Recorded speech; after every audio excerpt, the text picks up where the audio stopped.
all jurors are present. Are both sides ready to start? Can we just have a brief sidebar, please? Sure.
Okay, is there anything else before we start this morning?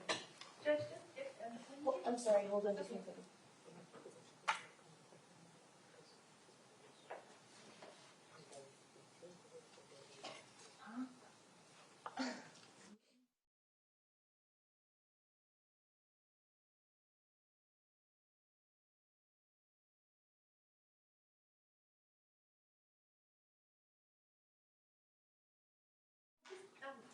when you get a chance, Judge, if you could get us a calendar for September and October, that'd be great. Sure. Thanks.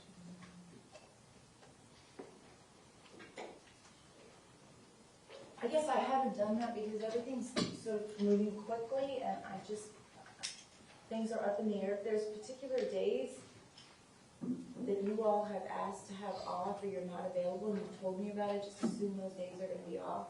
Okay. I just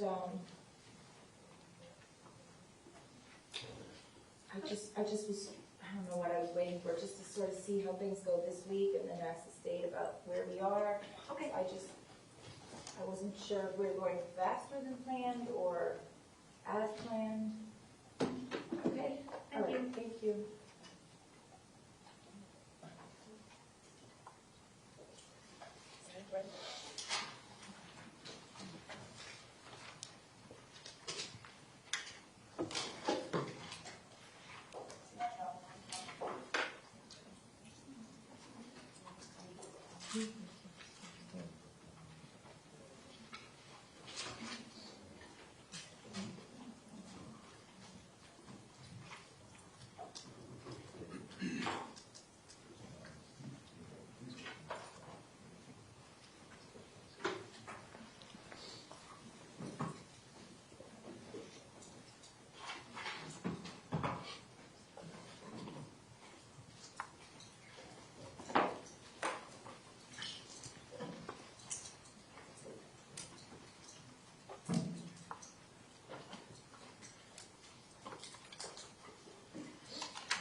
call your next witness. Thank you, Your Honor. Michael Morrison, please.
Good morning, sir. Please raise your right hand. Do you solemnly swear or affirm the testimony you're about to give is the truth, the whole truth, and nothing but the truth? Yes, Your Honor. Okay, thank you, sir. You can put your hand down and be seated.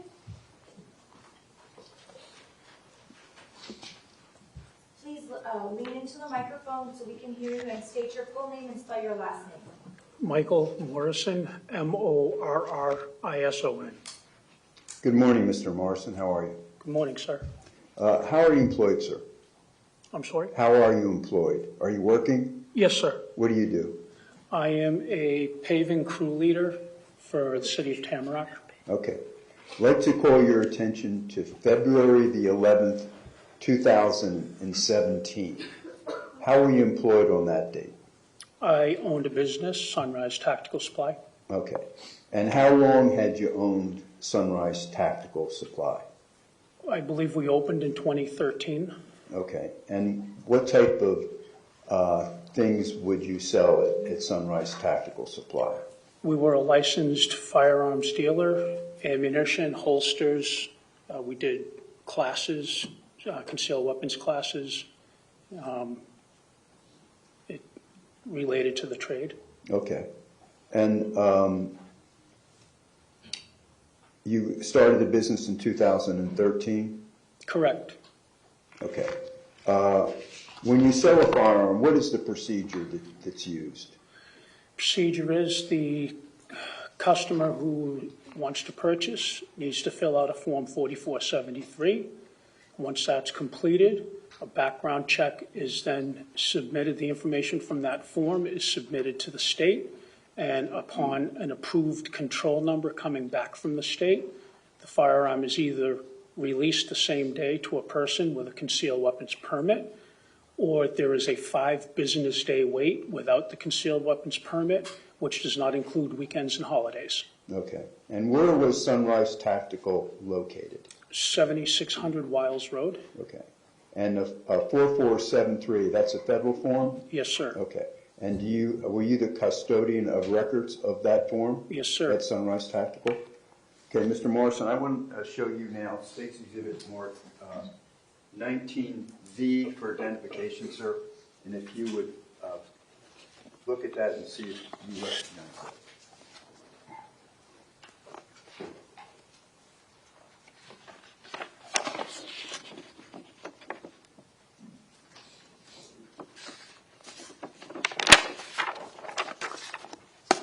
This is Mr. Cruz's 4473. Okay.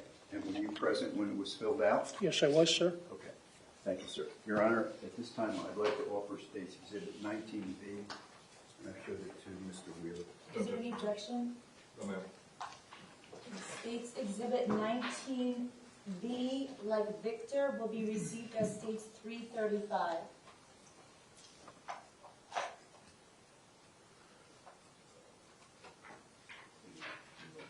$355. 355, excuse me, thank you. 355.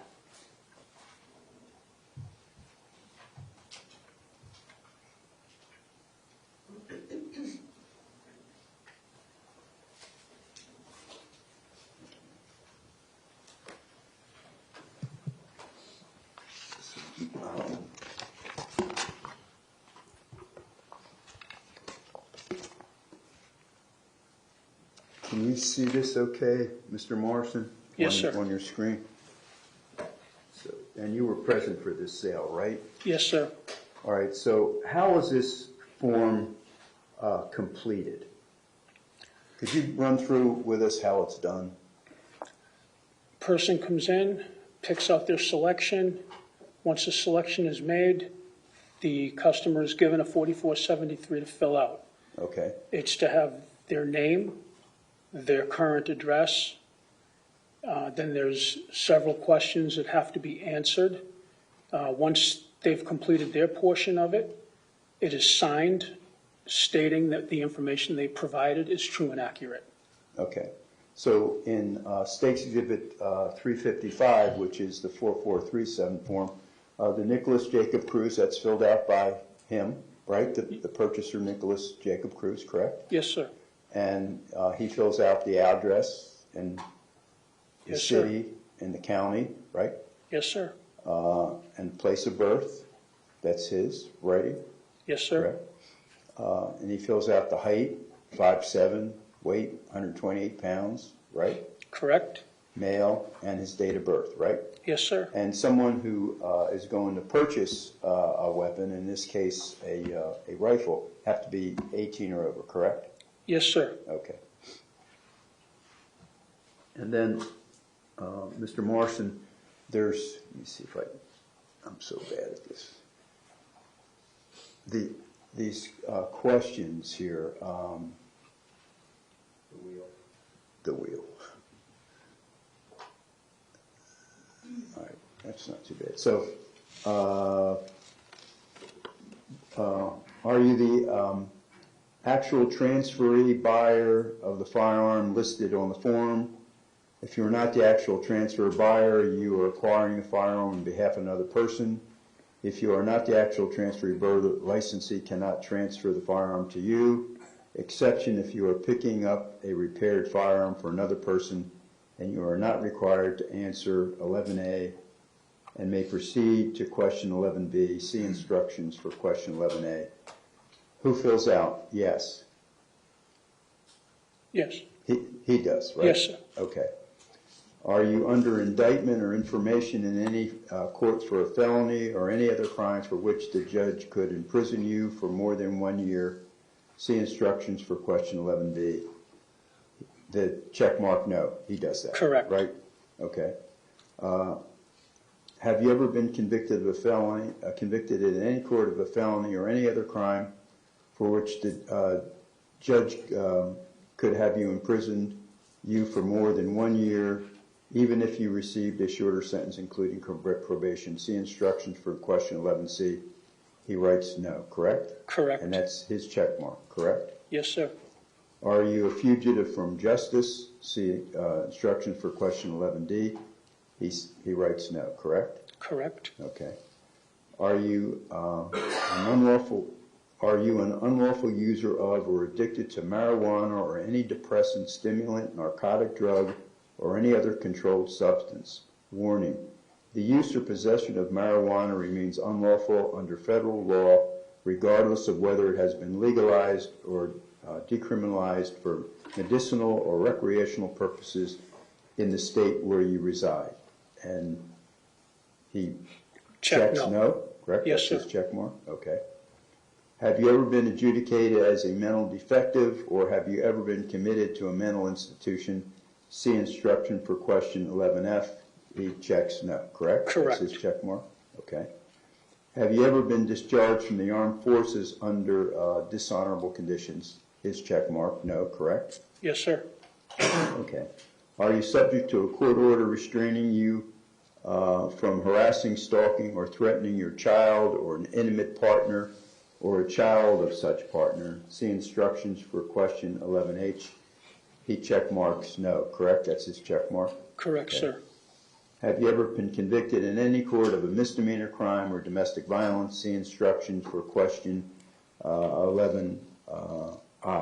That's his check mark, right? Correct, no. 12, country of citizenship, United States of America. That's his check mark, correct? Yes, sir. And then 12B, have you ever renounced your United States citizenship? His check mark, no, correct, Mr. Marson? Correct. Okay. Are you an alien illegally or unlawfully in the United States? Check mark, his check mark, no, correct? Correct. Are you an alien who has been admitted to the United States under a non-immigrant visa? And he's checked, no, correct? Correct. Okay. And then if yes, you fall within any of the exceptions stated in the instructions, and he puts a check mark under NA, not applicable, correct? Correct. Okay. And that's the first page, correct?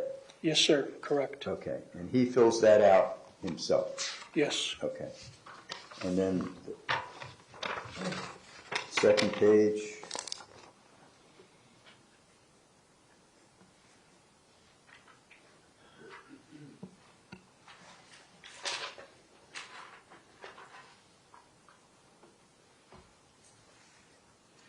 That's his signature right there, and the date, 2/11/2017. Can you see that, or see the top line? Number 14, transferee, buyer signature? Yeah, yes, Okay, and the date, the certification date, that's the date that he comes in to make the purchase? yes, sir. So February the 11th, 2017, correct? Correct. And then it says type of firearm, long gun, who makes that check?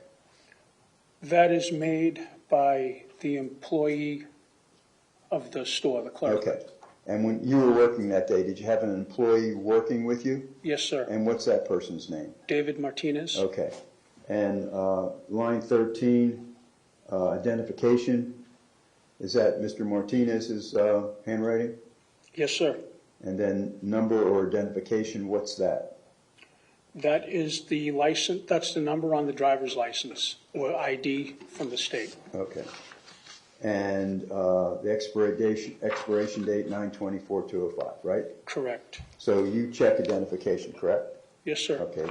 And in that, your form, you have this identification, right? Yes, sir. And that is a Florida identification card, right? Yes, sir. Nikolas Jacob Cruz, his address in Parkland, and that date of birth, and that matches what he had put on the 4473 form, correct? Correct. Okay. And you demand identification, correct? Yes. Okay. So the third page, what's this? The signature line on the third page is what needs to be signed upon the release of the firearm. Okay.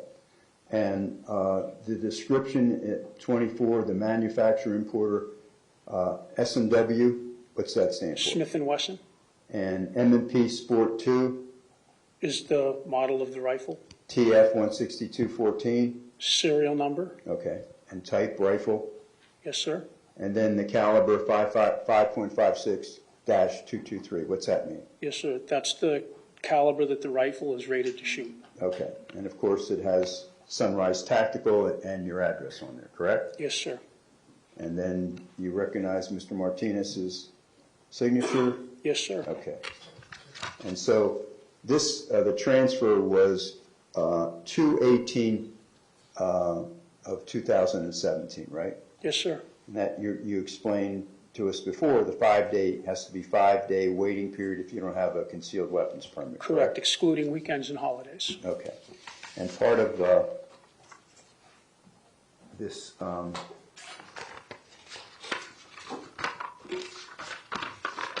form is your sales slip. And do you recognize Yes, sir. that? Okay. You see when it says paid, whose handwriting that is? That's mine. Okay. And the price of the weapon was $618.74? Correct. Okay. So before, what's the procedure for when you meet someone who comes in to the store to buy a gun. What do you do, and what did you do in this case during the sale? Do you have any procedures you follow? Every customer is engaged in conversation. We look for any red flags, any signs that why the sale should not happen. If for any reason anyone was uncomfortable with anything about the sale did not happen, period. Okay. And did you engage that conversation with Nikolas Cruz? I had a brief conversation, I believe, on pickup, as I stated in my deposition. I came out and asked him, what are you going to do with the rifle? And the reply was, I go shooting with my friends on the weekends. I just want my own stuff. Okay. All right. Let me show you now State's Exhibit 270. And it's made safe, Mr. Morrison. So, do you recognize what this is? That is the M&P Sport rifle. Okay. And do you know where the serial number is? It would be on probably the opposite side of the magazine well, Okay. or on the receiver by the trigger, right here on the bottom. Okay. TF 16214, correct? Yes, sir. Okay. So this is the rifle you sold Nikolas Cruz, correct? Yes, sir. All right.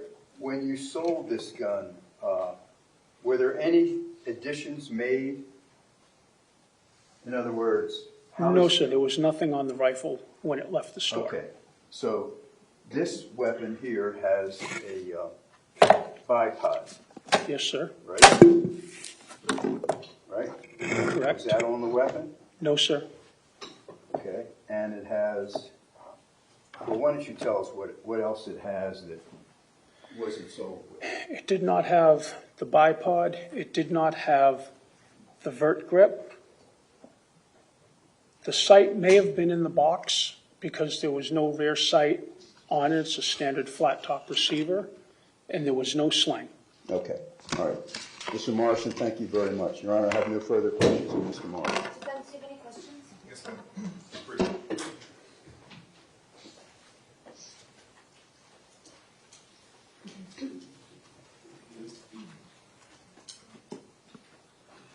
That's it. Oh, sure. I'm sorry.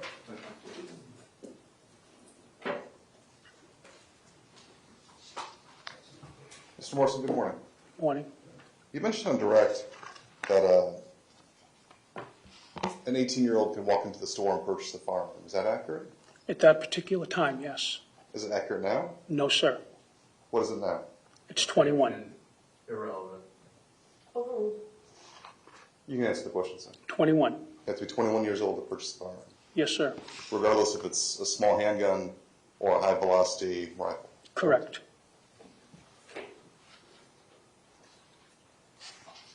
I'm not sure if you can see what I'm looking at here. You see that?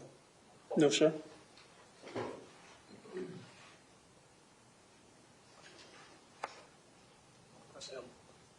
Is it working? Yes, sir. Okay. Thank you, sir. So who can't buy a firearm? Pardon me? Who can't buy a firearm? Convicted felon. Okay. Anyone else? Person who is using marijuana medically. Anyone domestic violence. There's a when you do the background check, the information is submitted to the state. So the state determines that control number, whether it's an approval or not. All right. And you mentioned there's an additional, I guess, hedge that the person would have to jump over. When they walk into your store, you would have this interaction with them, right? Yes, sir.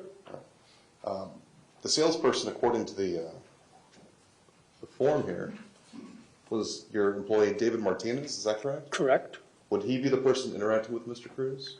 We both were. We both engaged. It was busy, and we both at some point or another engage with customers. Okay. So it's not uncommon for two of us to engage with one customer. Well, you mentioned that you had this conversation with him upon pickup of the weapon. That's after the 5-day waiting period, right? Correct. So is it safe to assume that Mr. Martinez helped them in the initial selection of the firearm? Yes, Okay. And he would have that interaction, that initial interaction with them? yes, sir. Judge, can I have a second? Sure.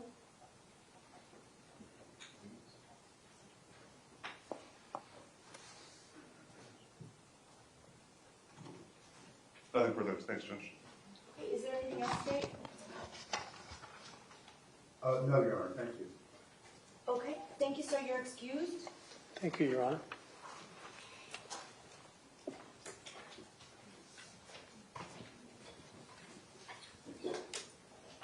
Your Honor, can I put the weapon back? Sure.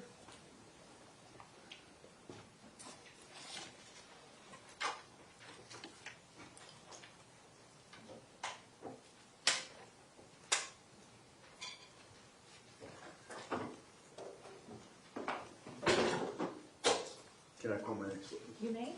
Dr. McDougall?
Please raise your right hand. Do you solemnly swear or affirm the testimony you're about to give is the truth, the whole truth, and nothing but the truth? I do.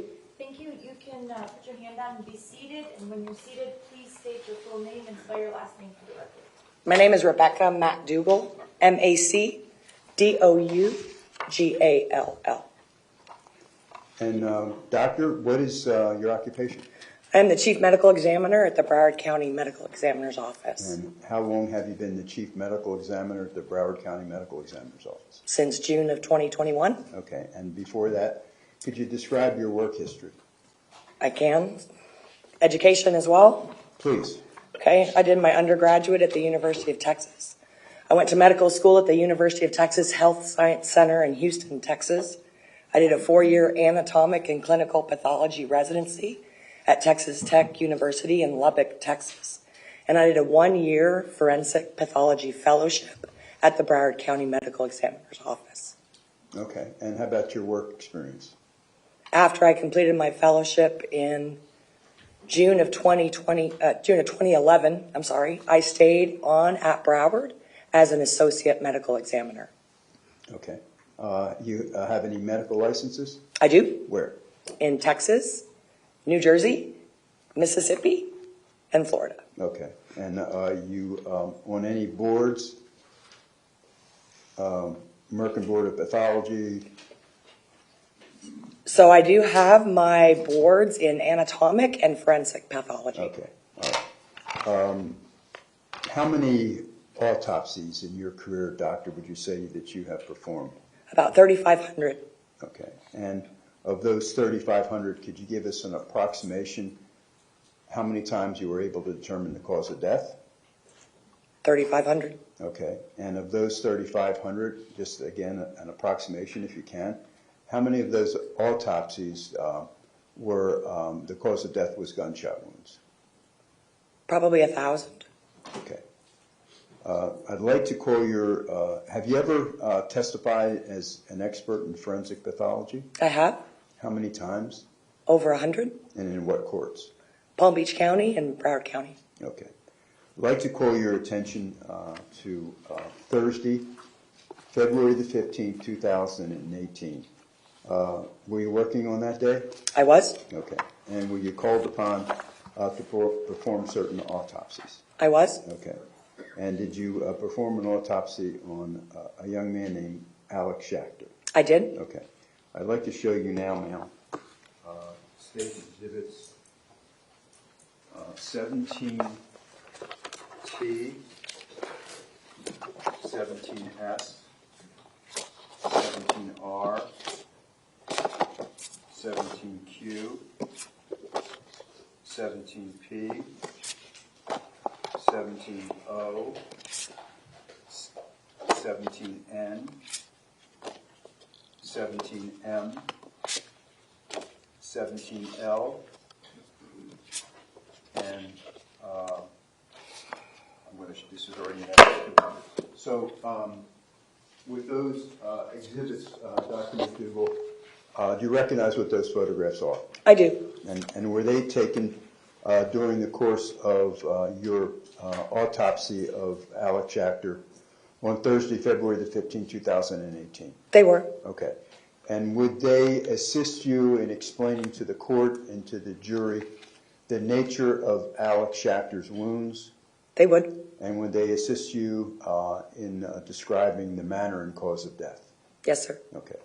Your Honor, at this time, I'd like to offer these exhibits. Is there any objection? I just need to review them quickly if I may. Sure. Sure. Yes, sir. Yep.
May I approach? Sure. You may? After the court reviews them, if you could put a sidebar briefly, I'd appreciate Okay, it. thank you. Thank you, ma'am.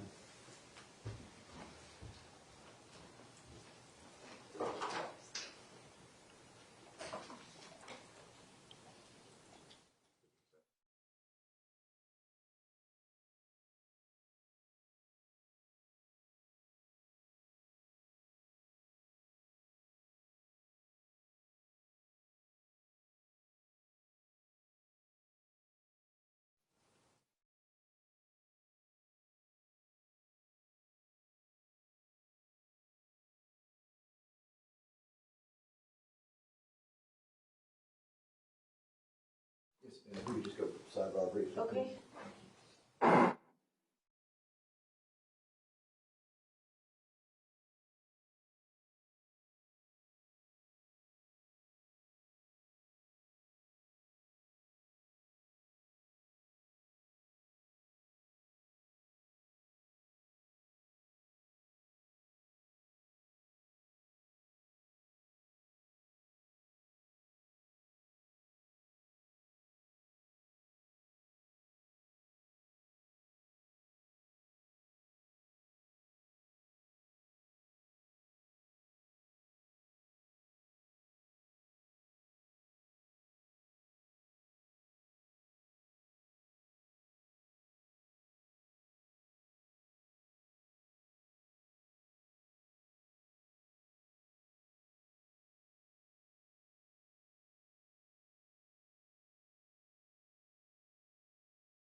Okay, over the defense objection states 17L as in Larry will be received as 356. 17M like Mary will be received as 357. 17N like Nancy, 358. 17O, 359. 17P, 360. 17Q, 361. 17R, 362. 17S, 363, and 17T like Tom, 364. Thank you, Honor. Dr. McDougall, while the clerk is marking the evidence, could you give us the age, height, and weight of Alex Schachter, please? I can. He's 14 years old, 105 pounds, and 65 inches in length. Okay. And State's Exhibit 200, is this Alex Schachter you performed the autopsy on? Yes.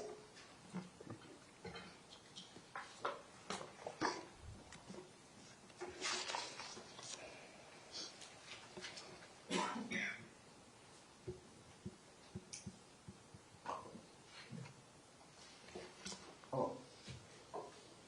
Thanks.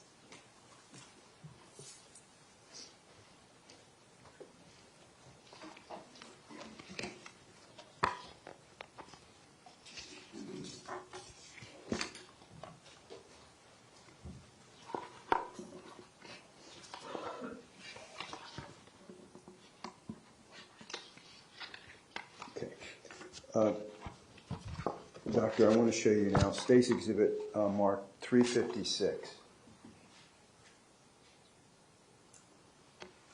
Can you see that okay? I can. Okay. You have one wound labeled A and one B. Could you describe, let's start with A, obviously. Could you describe that to us? I can. So gunshot wound A is a penetrating gunshot wound to the right side of the chest. It injures the upper lobe of the right lung, and the spinal cord is transected. There's 600 milliliters of blood in the right side of the chest, and the 7th thoracic vertebrae is also fractured. Okay. Would that wound A in and of itself be fatal? Yes. And would Mr. Alex Schachter be able to move, because you said it transected his spine? Correct. It transects the spinal cord.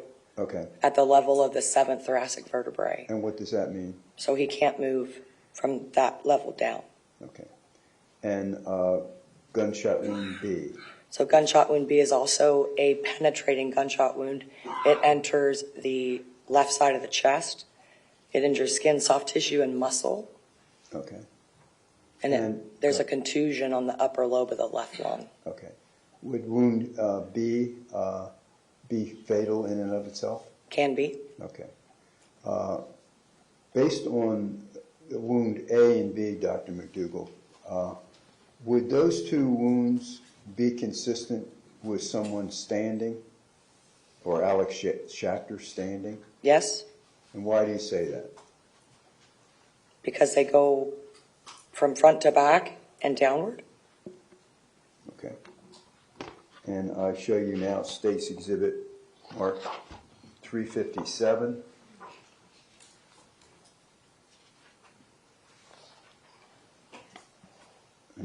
So this is the projectile fragment that's recovered from the right side of the upper back. Okay. And that's as a result of which wound? A. Okay. And that's why you have the A there, showing that that's the exit wound. And That's correct. okay. Showing you now State's Exhibit marked 358.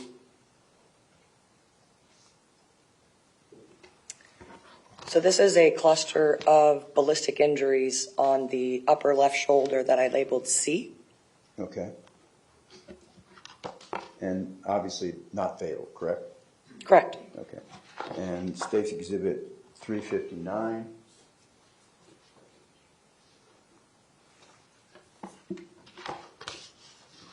So I can't see the letter. So D, E, and F are on the forearm. I'm Thank sorry. you. That's That's okay. It's So this is a cluster of ballistic injuries that I labeled E. These are on the forearm of the left upper extremity. Okay. And State's Exhibit 360. This is another picture of the ballistic injuries to include the injury on his hand. And State's Exhibit 360. Can we have a brief sidebar, please? Sure. Thank you.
Doctor. I'm going to show you now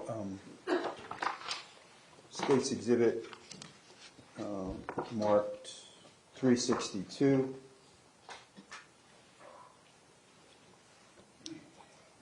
These are fragments of projectiles that were collected from the left upper extremity, so from those ballistic injuries. Okay. And State's Exhibit marked 363. This is a jacket fragment that was recovered from the left chest. Okay. And State's Exhibit 364. This is the projectile fragment that was recovered from the back.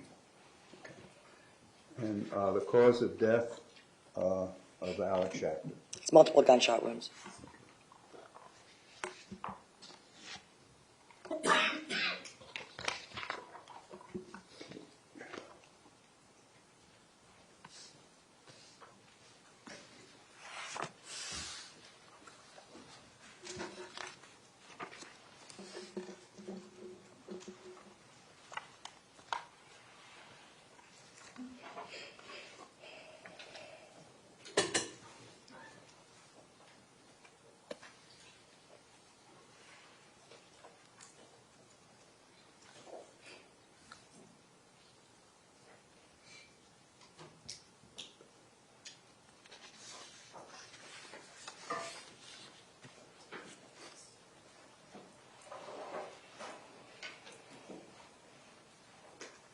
Doctor.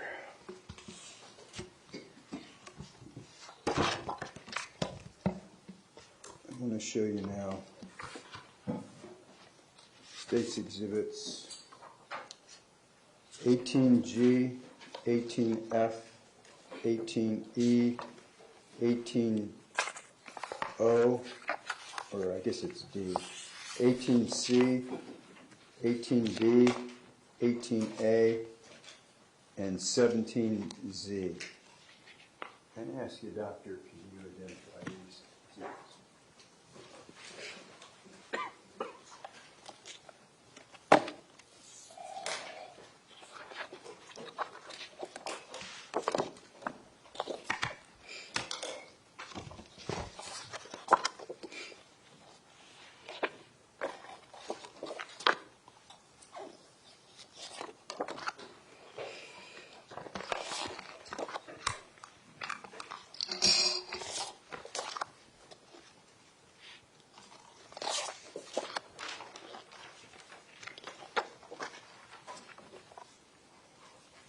Yes. Okay. And what are they? Those are autopsy photographs that were taken during Alyssa Al-Dahef's autopsy. Okay. And you performed the autopsy on Alyssa Al-Hadef? I did. Okay.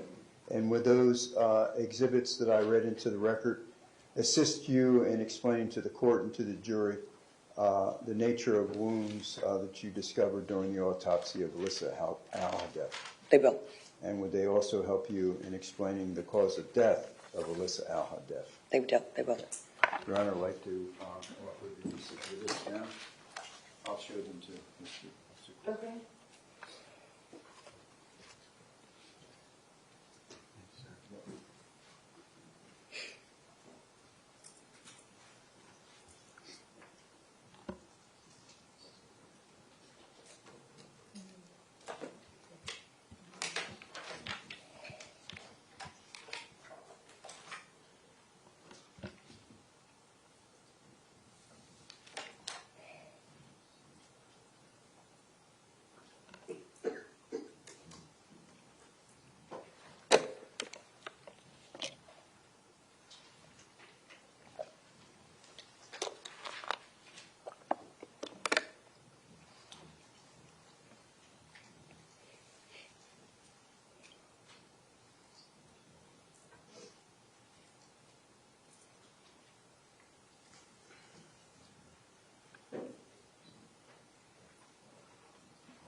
You may.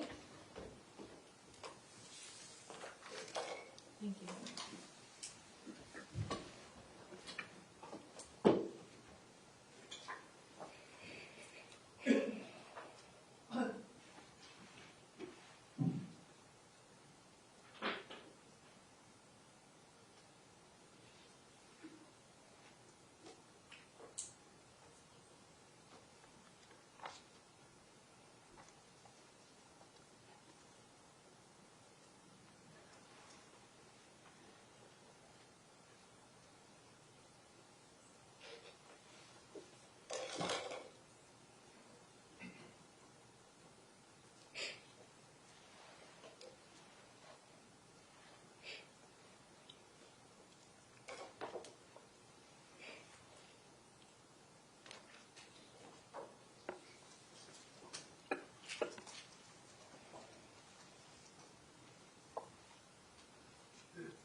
Okay, is there any objection to the introduction of 17Z as well as 18A through G for identification regarding the autopsy of Alyssa Alhadeff? Yes, ma'am, we've renewed object pursuant to ground detail in DMIL 12. Okay, thank you. Over the defense objection states 17Z as in zebra for identification will be received as 365. 18A like alpha will be received as 366. 18B like Bravo will be received as 367. 18C like Charlie will be received as 368. 18D like Delta will be received as 369. 18E will be received as 370. 18F like Frank, 371. And 18G like George, 372. Thank you, Your Honor. Thank you. Dr. McDougall, while clerk is marking those exhibits, could you tell us the age, height, and weight of Alyssa Alhadeff? I can. 14 years old, 111 pounds, 62 inches. Okay, and showing you State's Exhibit 199, is that Alyssa Alhadeff? Yes.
Okay, Doctor, let's show you State's Exhibit 365. And there's two wounds marked A and B. Could you describe that for us? I can. These are two what we call graze wounds to the top of the head, labeled A and B. Okay, and what type of damage would A and B do? To the scalp. Just how So deep? only the skin on top of the head. Okay. And how deep were those graze wounds? Not very deep. Okay, The skull underneath was fine. okay. And State's Exhibit 366. So this is an entrance gunshot wound to the left side of the chest. Okay, and what? Where did that go? And So this has three corresponding defects on her back. This entrance gunshot wound injures the lung, the left ventricle of the heart, the great vessels of the heart, and the left lung. And you label this gunshot wound C, correct? That's correct. Would gunshot wound C be fatal in and of itself? Yes. Okay. And you have an exit, K, L, and M, is that Correct. correct? That's correct. All right, showing you States Exhibit 367. Okay, and the light, but So these are, let me see if I can get that light out of the way. Okay. so K, L, and M are exit wounds. K and M are what we called shored exits. That means that that part of her body was up against a hard surface when that projectile tried to exit the body. Could you, with the aid of the telestrator, you see the different colors on there? Show my work. All right. Could you explain to us what assured exit wound look? Why do you say that? You can select a color and then use your hand. Okay, so an exit gunshot wound is usually lacerated when it comes out of its target. Usually leaves just a simple laceration. When that part of the body is up against a hard object, whether it's the floor or a wall, when that projectile tries to come out of the body, it goes up against that wall and causes an abrasion. So that's what this is right here. And this kind of triangular shape right here by the wound. Okay. And there's no shoring to L. Correct. Okay. And that's an exit wound from one projectile? So since these are high velocity rounds, they often fragment when they go through the body. So I only have one entrance wound and I have 3 separate exits. Okay. L could very well be a little fragment of that projectile. Okay. And showing you now States Exhibit 368. So these are entrance gunshot wounds F and G. F is to the lower abdomen on the left side at the pelvis, and G is to the left thigh. Okay. And let's take gunshot wound F. What damage? Skin, soft tissue, and a lot of the vessels in the pelvis. Okay. And G? G injures skin, soft tissue, muscle, and bone. Okay. And now showing you States Exhibit 369. So this is the gunshot wound that I labeled E. This is an entrance gunshot wound through the left hand. Okay. What is a defensive wound?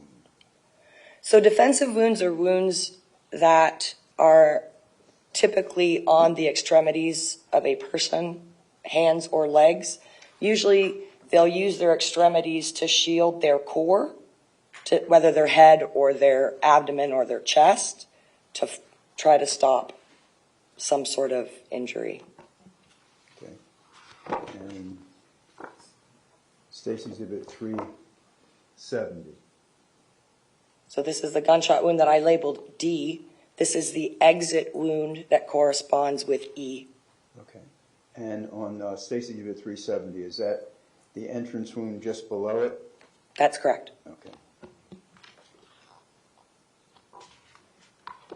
And States Exhibit 372. So this is the right shoulder and the right arm.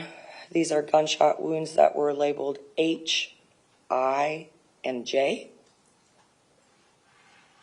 Okay. And could you tell us the path and any damage that H, I, and J caused? I can. I and J are So I is the entrance, J is the exit, skin, soft tissue, and muscle.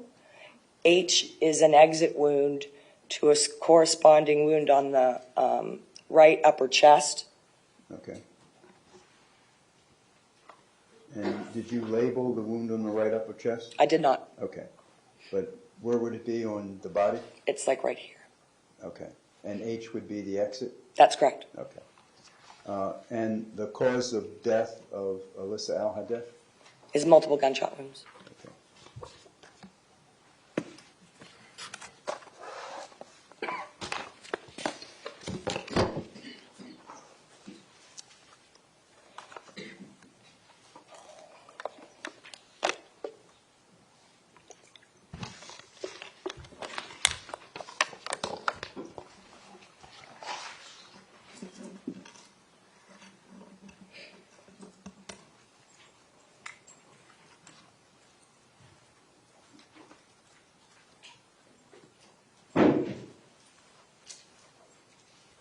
And Dr. McDougall, did you perform a third autopsy on Thursday, February the 15th, 2018? I did. Okay.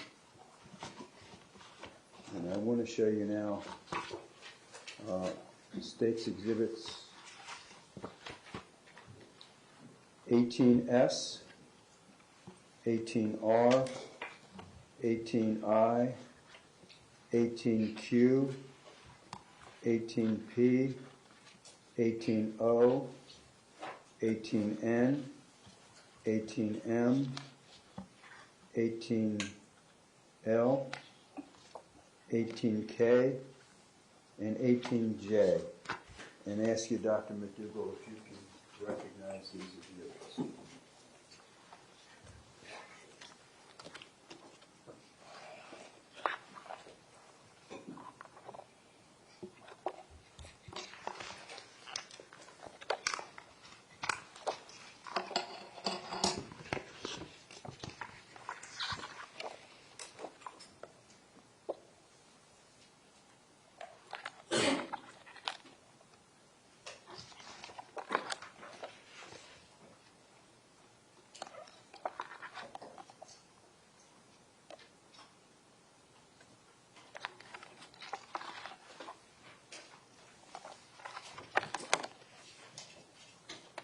I do. Okay. And what are they? Are pictures taken at the autopsy of Mr. Beagle and also a photo from the scene. Okay. And do those photographs truly and accurately depict Scott Beagle as you performed the autopsy? They do. And would they assist you in explaining to the court and to the jury the nature of Scott Beagle's wounds? They would. And would they assist you in explaining the cause of death of Yes, Scott sir. Beagle? And showing you States 284. Is that Scott Beagle? It is. Okay. Okay, Your Honor, at this time I'd like to offer those exhibits that I, the identification numbers, letters that I read into.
you may. Thank you.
Okay, is there any objection from the defense? Please have me just renew all objections presented to D and 12. Okay, over the defense objection, 18I will be received as 373. 18J will be received as 374. 18K, 375. 18L, as in Larry, 376. 18M, like Mary, 377. 18N, like Nancy, 378. 18O, 379. 18P, like Paul, 380. 18Q, 381. 18R, 382. And 18S, like Sam, 383.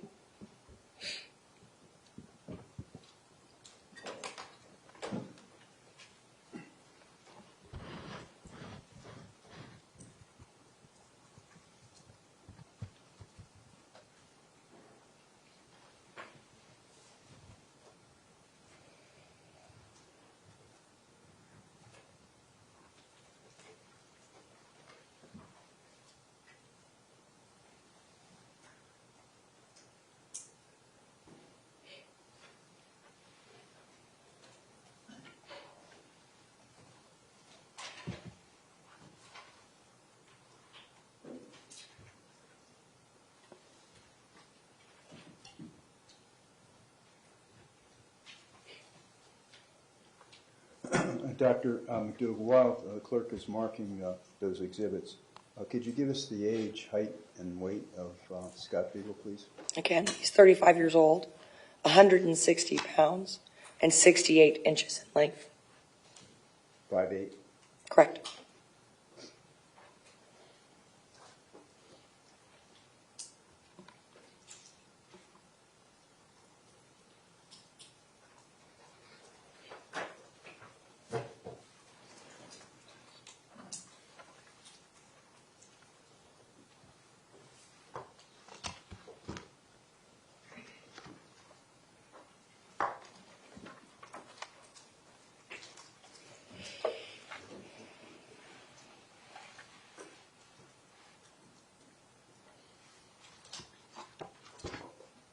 All right, Dr. McDougall, I want to show you State Exhibit 374. And you have two letters there marking two injuries, D and E. That's correct. Okay. So D and E are entrance gunshot wounds on the left lateral torso. So that's along the left side of the middle of your torso. Okay, and gunshot wound D, could you describe that to us? So D and E are clustered together because they hit a lot of the same objects and they're so close in proximity on the body. Together they injure the upper and lower lobes of the left lung, the pericardial sac, which is the sac that holds the heart, the major vessels that come out of the heart, which are the pulmonary arteries, the aorta, and the pulmonary trunk, the upper, middle, and lower lobes of the right lung, fractures a second rib on the right side of the chest, and there are 500 milliliters of blood in the left side of the chest, the right side of the chest, and 750 milliliters of blood in the left side of the chest. Would D in and of itself been fatal? Yes, And E in and of itself been fatal? correct. Yes. All right, show you now State's Exhibit marked 375. And you have that marked F. So this is an entrance gunshot wound to the left side of the back. Okay, and could you describe that to us? I can. This wound enters and injures skin, soft tissue, and muscle. The vertebrae, the thoracic vertebrae at the level of the 8th and 9th thoracic vertebrae, and the spinal cord. Okay. And State's Exhibit marked 376. Marked A. This is gunshot wound. This is an exit wound A. So this is from DE or F. And this is where part of the projectile exited the body. Okay, and that's the right part of the chest? That's correct. Okay. And State's Exhibit marked 377. So this is an entrance and exit gunshot wound. C is the entrance. B is the exit. Okay. And showing you now.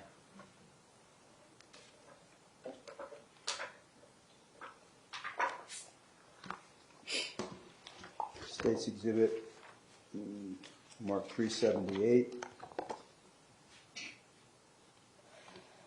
So this is a projectile fragment that I recovered from the right lung. Okay. And State's Exhibit 379. This is a fragment of jacket that I recovered from the thoracic spine. Okay. And State's Exhibit 380.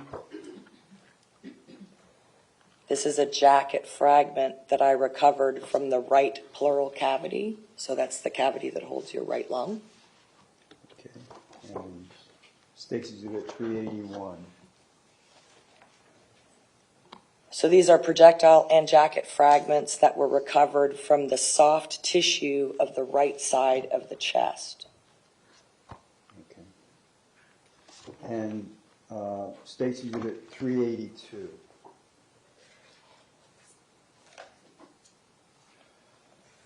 So our office has a Lodox x-ray machine. It takes full body x-rays of everybody that comes into our office. So this is the full body x-ray that we took of Mr. Beagle when he came in. And what does it indicate? That he's got high velocity injuries. All right. How can you tell that? From the difference, from all the snowstorm, so the projectiles fragment, and you see all the different fragments of the projectile in the x-ray. And how do you differentiate that? How do you know it's a fragment? Because they're smaller than other projectiles. No. I mean, what does it indicate? I mean, what are you pointing out to us that indicates they're fragments? Do you want me to?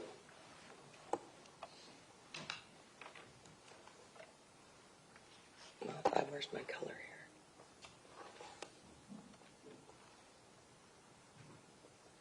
All these right here. Okay. Sorry. Okay.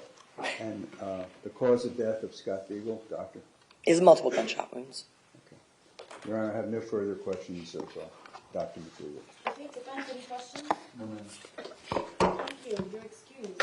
Ladies and gentlemen, at this time, we're going to take a 15-minute recess. Please leave your notepads behind. Please do not discuss the case among yourselves or with anyone else.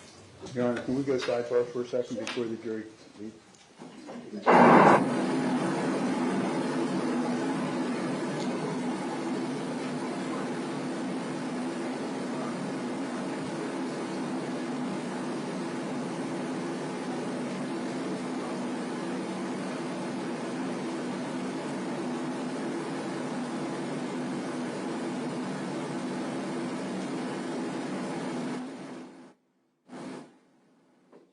Okay, ladies and and gentlemen, we have a slight change of plan. Sometimes witnesses go faster than expected, sometimes they go slower than expected. We do our best to try to anticipate how long witnesses will take so that we can break at noon for lunch and so on and so forth.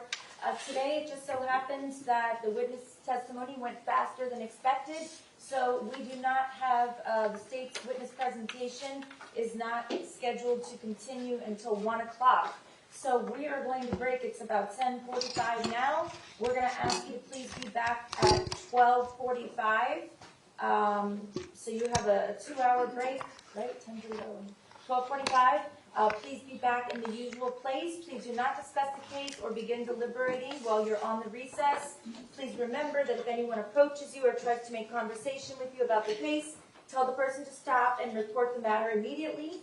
Please leave your notepads behind. And other than that, I will see you all in a few hours.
Judge,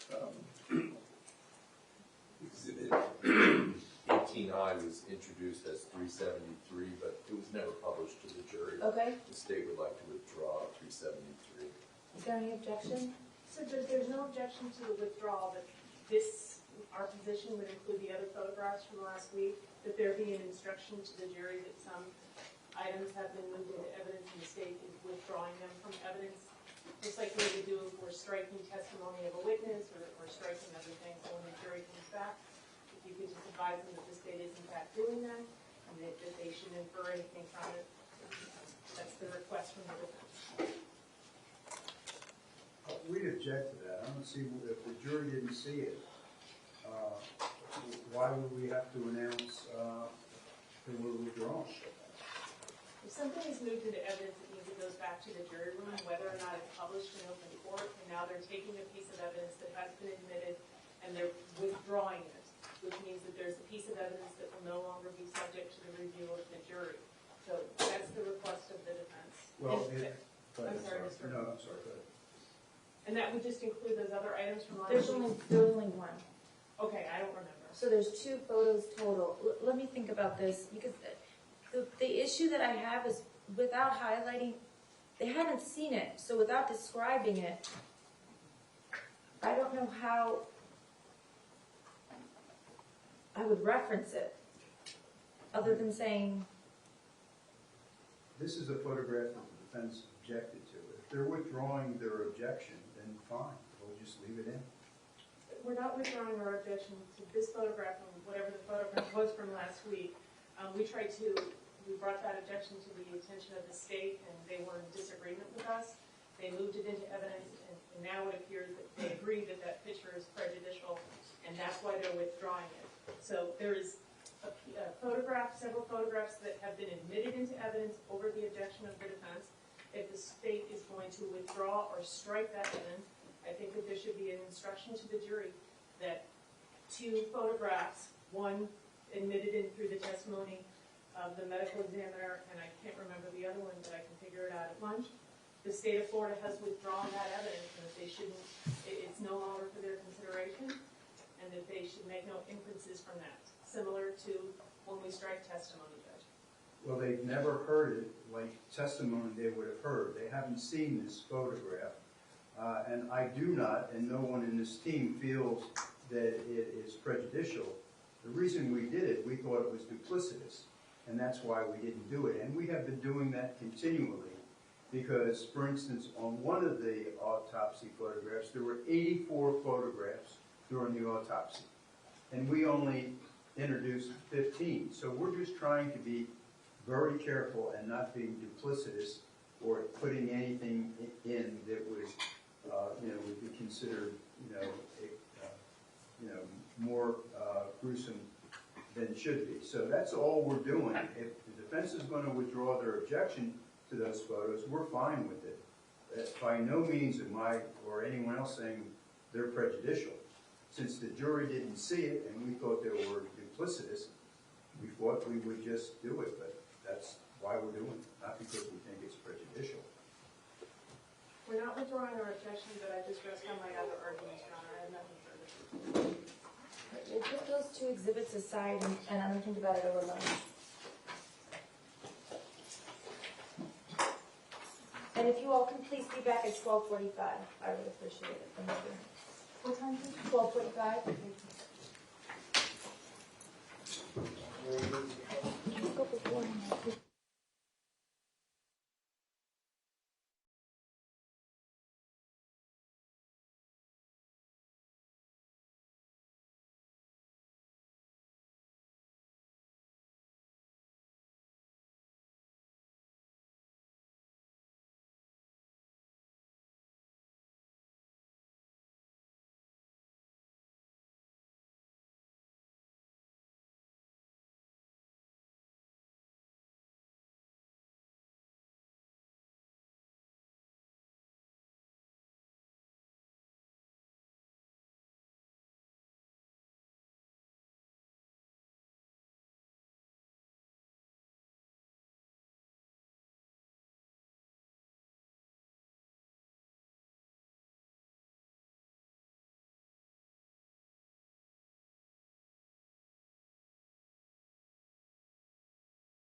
present in the jury room. Are we ready, both sides ready to begin the afternoon session?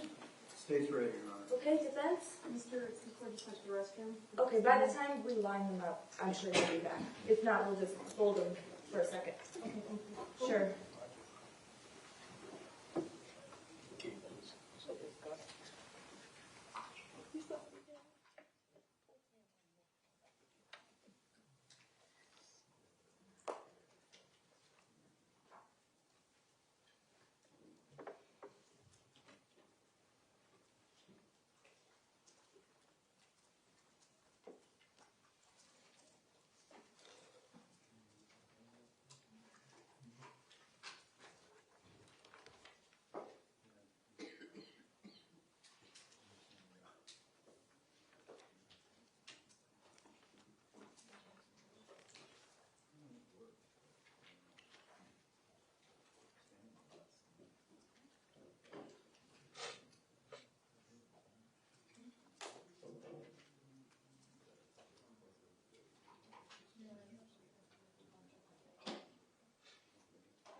Jurors are answering.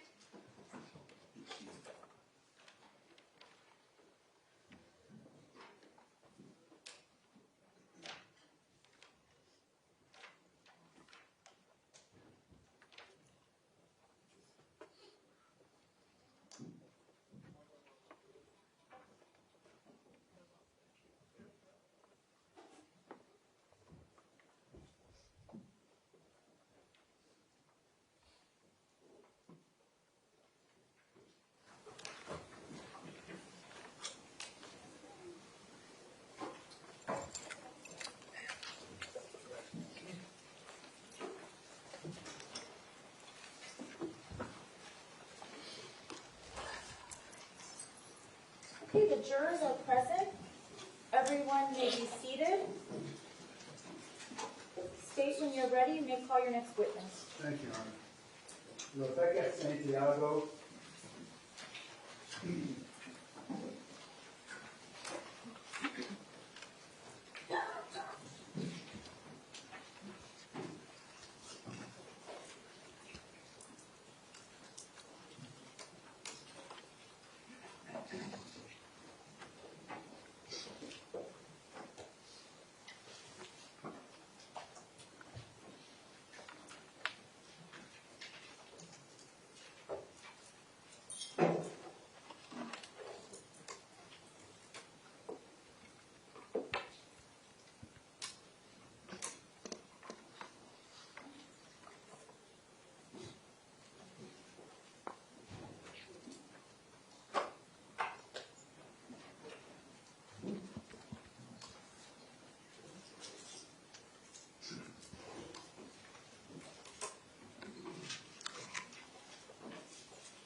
Please raise your right hand. Do you solemnly swear or affirm the testimony you're about to give is the truth, the whole truth, and nothing but the truth? Yes. Thank you. You can go ahead and be seated.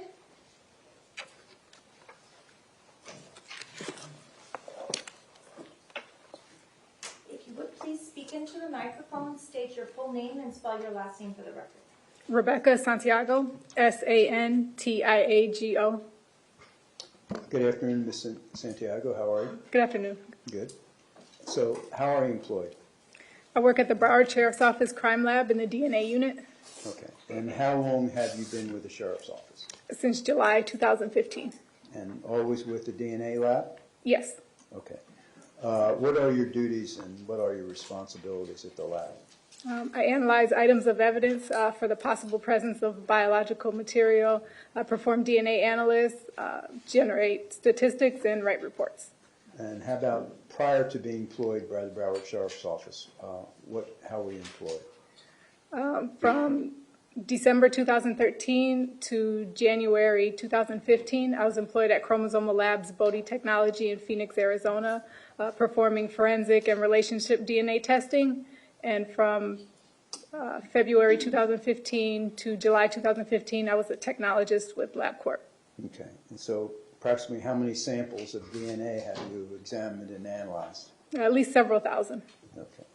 So could you tell us something about your education? I have a bachelor's of science in biological sciences from Marquette University in Milwaukee, Wisconsin, and a master's of forensic sciences with a concentration in forensic molecular biology from the George Washington University in Washington, D.C. Okay. And did your studies include the analysis of DNA? Yes. Okay. How about some professional societies and organizations? Do you belong to any? Yes. I belong to the American Academy of Forensic Sciences, and I'm certified by the American Board of Criminalistics in the molecular biology tract. Okay. What purpose does those societies and organizations play as far as, what you do with DNA analysis? They provide platforms for members to meet and exchange information. Okay. And how long have you been involved with those organizations? The American Academy of Forensic Science, I've been with them since 2015, and the American Board of Criminalistics since 2016. Have you previously testified to testing and analysis of DNA? Yes. Approximately how many times? Approximately 15. And what courts? Broward County. Okay. And the Broward County Lab, is that accredited? Yes. And how is it accredited and by whom?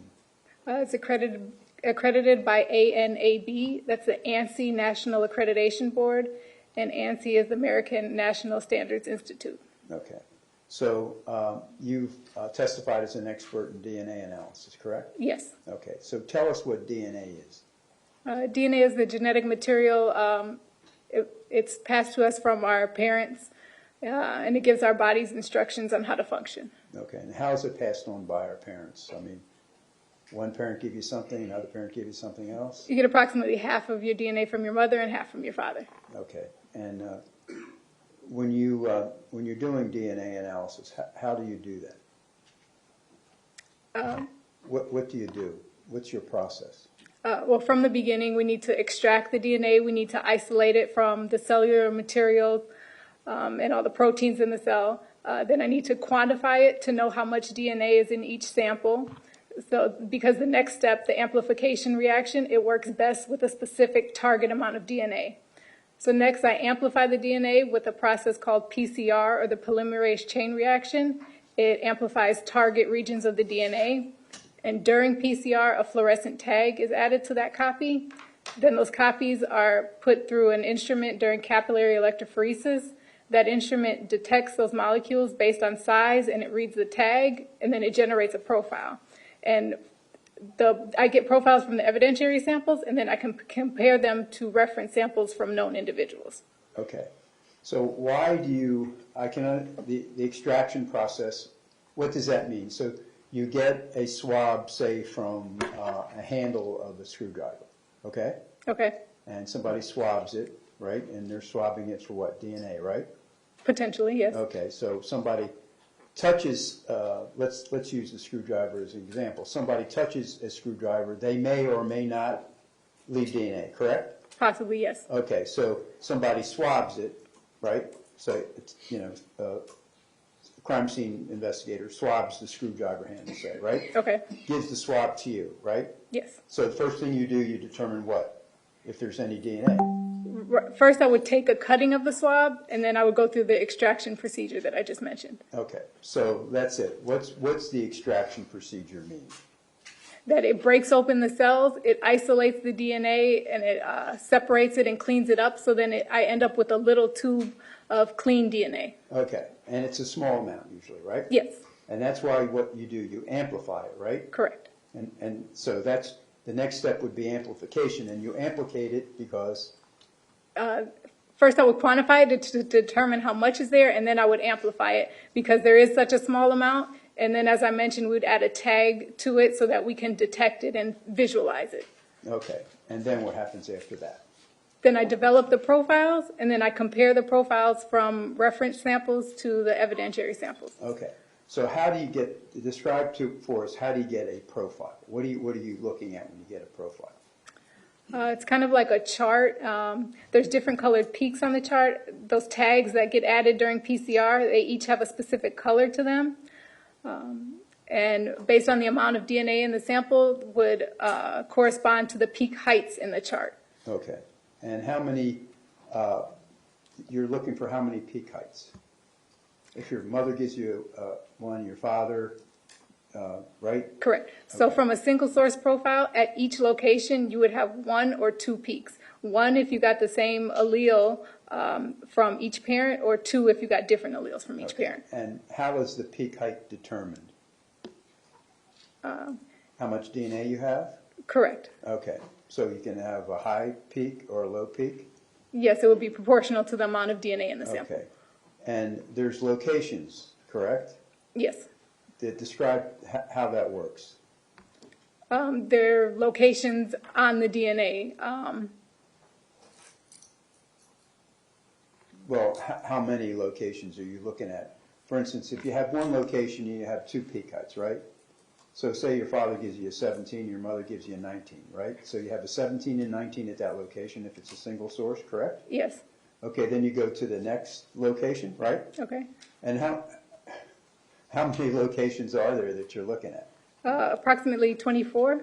Okay, so you go along the 24 locations looking for peak heights, right? Yes. If it's a single source, so let's just say you're trying to determine a paternity, right? So, got me so far? Yes. So you take a DNA sample, let's say you swab the potential father's cheek, right? Okay.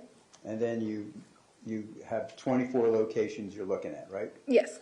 So those 24 locations, if it's a single source, you'll have 48 peaks, right? If they're all heterozygote, if they all have 2 peaks at each location. Okay. What happens if it's not a heterozygote? Then it would be called a homozygote, and there would be 1 peak because you get the same allele from your mother and the same one from your father. So if your mom's a 14 and your dad's a 14, you have a homozygote, right? Correct. Okay. All right. And so you've done that process how many times? Thousands. Okay. So now once you get a profile, you're trying for 24 locations along, the spectrum, correct? Yes. Okay. And you have it all spread out, comes out of the computer, correct? Yes. And then what do you do? Then I interpret those results, and then Yes. I make the comparisons to the reference standards that I have, and then I perform statistics. Okay. So what is a reference sample? It would be a buccal swab or a swab of the inside of someone's cheek, and then I just process that sample the same way that I process the evidentiary samples, and I get a DNA profile. And then I can use that profile to compare to the evidentiary samples. Okay. So with your evidentiary profile, that's like from the handle of the screwdriver, right? Right. And let's say you have, alleles for all 24 locations, right? Yes. So you have that, it comes out. How do you describe that? It's called an electropherogram. Electropherogram, right? So you have an electropherogram for the evidentiary piece, right? Yes. Let's just say it's for the handle of the screwdriver, correct? Yes. And so then you do an electropherogram, right, for the reference from the person that, to compare it, correct? And, if you get 24 and you compare the two, correct? Yes. And how many times have you done that? Hundreds or maybe thousands. Okay. So once you perform, is it right to call it the molecular function? The analysis of the DNA? Statistical analysis? No, that's what I was going to get to. After you've described the process that you've done, right? And you've done that many times, and has that process been validated? Yes. Okay. So once you have done that, there's a second part, right? It's the statistical analysis? Correct. So tell us about that and what your training is. So I have training, I've taken college courses in statistics and population genetics. I've also been trained on the use of statistical analysis in forensic DNA, and I've attended several STR mix workshops and trainings. Okay. So now you have, you're going to do what's the statistical analysis that you do? The first that I've done was RMP, or the random match probability. Okay, and how does that work? It uses those allele frequencies in formulas, and it determines how rare a profile is. What's an allele frequency? The numbers that you were mentioning, 14, 17, each of those are alleles. It corresponds to the repeat units in the section of DNA that I'm looking at. And the frequency is how often it's observed in a population. Okay, and where do you get how many times it's observed in the population? So there's databases that contain those allele frequencies. They have sampled various populations and created databases to use for the statistical calculations. Okay, and are those databases validated and peer-reviewed? Yes. Okay, so they're used by labs throughout the country, the different databases? Yes. Do you know how the databases are established? What methodology they use to get the samples? I'm not sure what you're referring to. Okay, so how do they get the databases? Samples from various individuals in different populations are collected. And Okay, so describe for us then, once you have an accredited, validated database, what statistical analysis do you perform? the random match probability, Okay. or a likelihood ratio. Okay, let's talk about random match. How does that work? Those allele frequencies that we were discussing are used in formulas, and then they're multiplied together to determine how rare a profile is. So, can you describe that to us a little bit better? I mean, you have allele. You're talking about the product rule? Correct. Would you describe the product rule to us? So the product rule states that when the probability of two independent events occurring together is the product of their individual probabilities. So at each location, the probability of receiving that from your parents is multiplied by the probability of another location, and then so you can do that throughout the entire profile to determine how rare a profile is. And how many times have you done that? Hundreds at least. Okay. Ever done one by hand? Maybe one during training. So you can do the product rule by Yes. hand, correct? Yes. Okay. All right. So with reference to this case, when did you first get involved in it? May I refer to my notes? Pardon? May I refer to my notes? Oh, of course. Sure.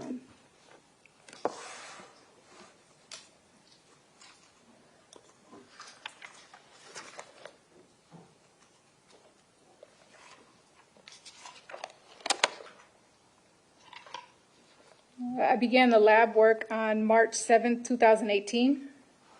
Okay. So I'm going to show you now, Ms. Santiago, State's Exhibit marked 14L, which has previously been identified by another witness as a swab from GEC 1A, which is State's Exhibit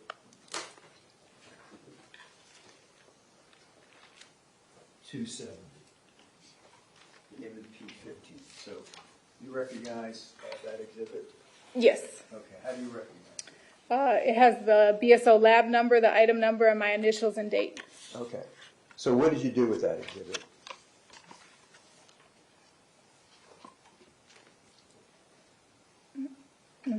Inside there's a swab box that contains 2 swabs. So then I took half of half of each swab head, and I put it into a tube, and then I ran it through the DNA extraction procedure and the rest of the procedures that I mentioned. Okay. And then what? And then I compared it to the reference sample I had in the case. Okay. So let me show you now State's Exhibit. Mark 14X, and ask you if you can identify this with Sentenciado. Yes, it has the lab number, the item number, and my initials and date. Okay, and what is that? It's the buccal swab from Nikolas Cruz. Okay, and what is a buccal swab? A swab of the inside of the cheek. Okay, and who took that buccal swab from Nikolas Cruz? The officer's name on the package is listed as Detective Crespo. Okay, all right, and once you got that, what did you do with it? I took cuttings from each swab and ran it through the DNA analysis procedure. Okay, and what was your determination? For item 241? Yes. When you say 241, that's your lab number, correct? Yes. Okay.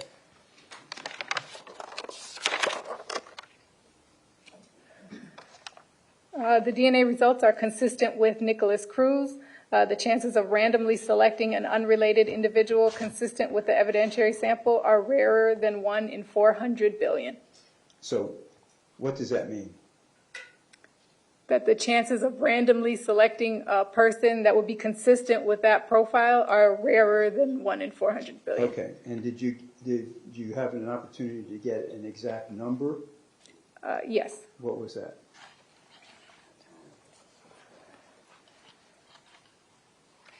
Uh, 1 in 3.42 times 10 to the 25, or 34.2 septillion. Okay. And I'm going to show you now State's Exhibit marked 14O, Which is a swab from an ear protection piece that has been previously identified in court, and ask you, Ms. Santiago, if you can identify that. Yes, again, it has the BSO lab number, the item number, and my initials and date. Okay. And could you tell us the result of that? The DNA results from item 251 are consistent with Nikolas Cruz. The chances of randomly selecting an unrelated individual consistent with the evidentiary sample are approximately 1 in 410,000. Okay. So in order to save some time, I'm going to, well, let me do it this way. I'm going to show you State's Exhibit marked 14S. Swab of a magazine found in a vest.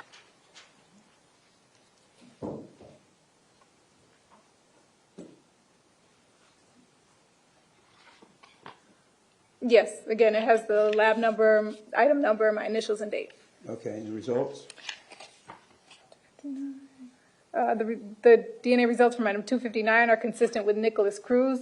The chances of randomly selecting an unrelated individual consistent with the evidentiary sample are rarer than 1 in 400 billion.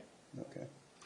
And I'll show you State's Exhibit marked 14T, another swab from a magazine found in the evidentiary vest that's been introduced in evidence. Yes, again, this has the lab number, item number, my initials and date. Okay, and the results of your analysis? The DNA results from item 260 are consistent with Nikolas Cruz. The chances of randomly selecting an unrelated individual consistent with the evidentiary sample are rarer than 1 in 400 billion. Okay. And I'm going to show you State's Exhibit The 14R. defense will stipulate that Mr. Cruz's DNA can be found on every item used to commit this crime, if that saves time. Let me speak to the lawyers for a moment, please.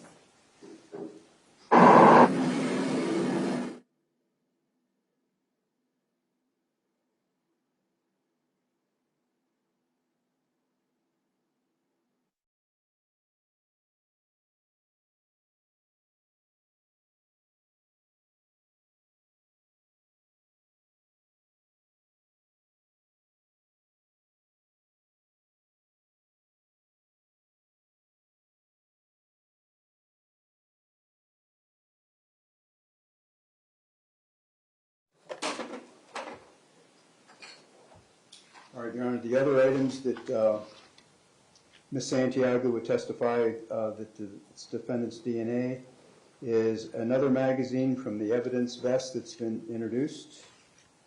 A magazine found. I'm sorry, which item in evidence is that? The evidence is 14U.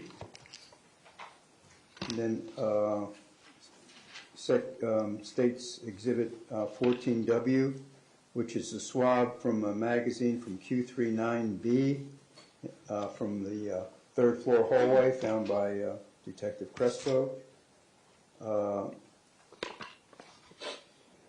State's Exhibit 14V, which is a swab from a magazine found in the Teacher's Lounge 1240. V like Victor or B like? V like Victor, Okay. yes, I'm sorry.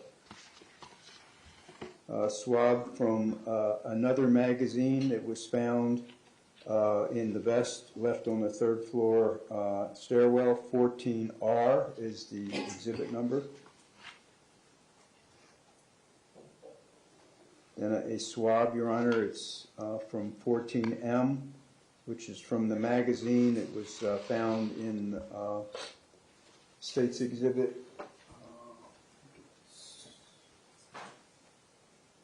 270, the Smith & Morrison M&P 15. It's been introduced in evidence. Swab from the vest that I just mentioned, it's been introduced in evidence. It was left on the third floor stairwell, 14P. And another swab from the magazine that was found in the said vest left on the third floor landing, which is 14Q. And then swab from the first floor, a hallway found by Detective Christian, and that's State's Exhibit 10F. Swab from another magazine found on the first floor by Detective Christian and identified by him as 10G. Another swab from the third magazine found by Detective Christian on the third floor, on the first floor of the 1200 building, 10H.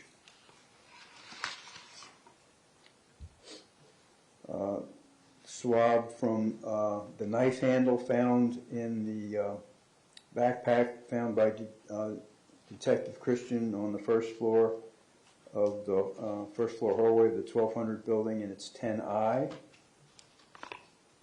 Then State's Exhibit 10K, which is a swab from the black ski mask that was found next to the backpack on the first floor found by Detective Christian and testified by him. And as the last one, Your Honor, is 10J, which is a swab from the gray backpack introduced in evidence found by Detective Christian on the first floor hallway. And I am going to introduce these exhibits along with the exhibits that Ms. Santiago testified.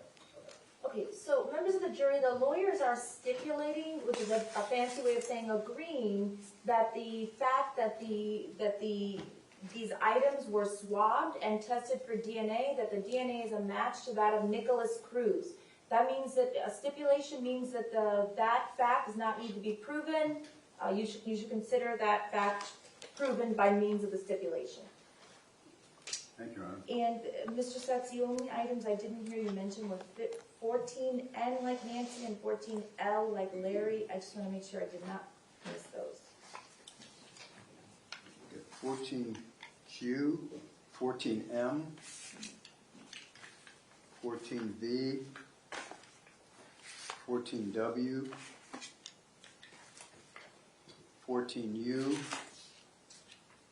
14P, 14R, 14G, 14H, 10F, 10I, 10J, 10K, and the items that Ms. Santiago already testified about, which was 14T, 14L,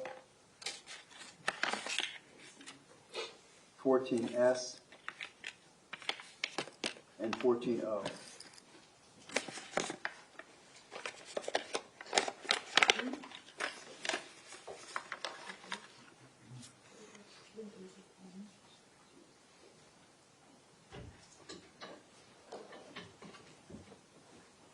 And I assume there's no objection based on the stipulation? No, ma'am. So it's kind of organized as this.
One item that is floating around up here. No.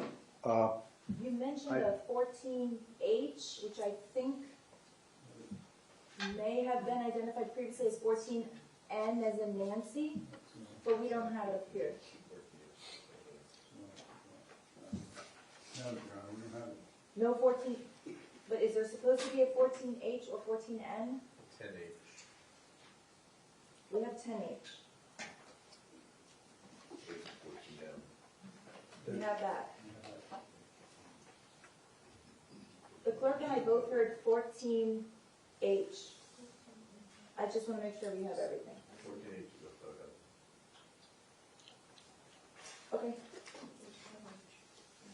Your Honor, I have no further questions of Ms. Okay, Santiago. I'm going to go ahead and, just give me 1 second, please. Sure.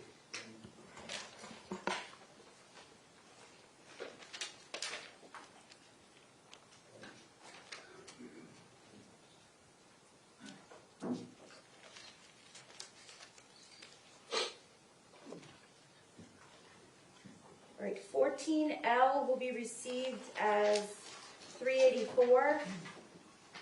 14M, like Mary, 385. 14O, 386. 14P, like Paul, 387. 14Q,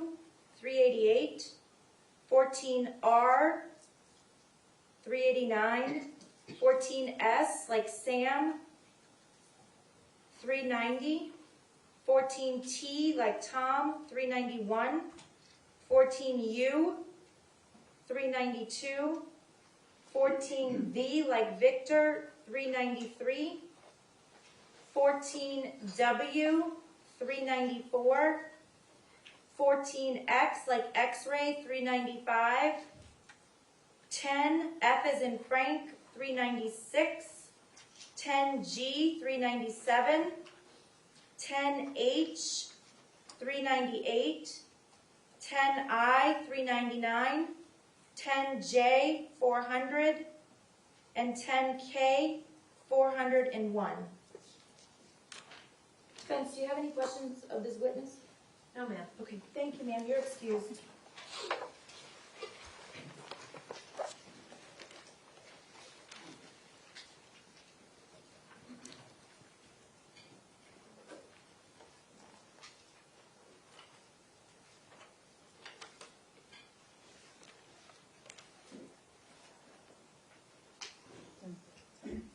Whenever you're ready. Thank you, Your Honor.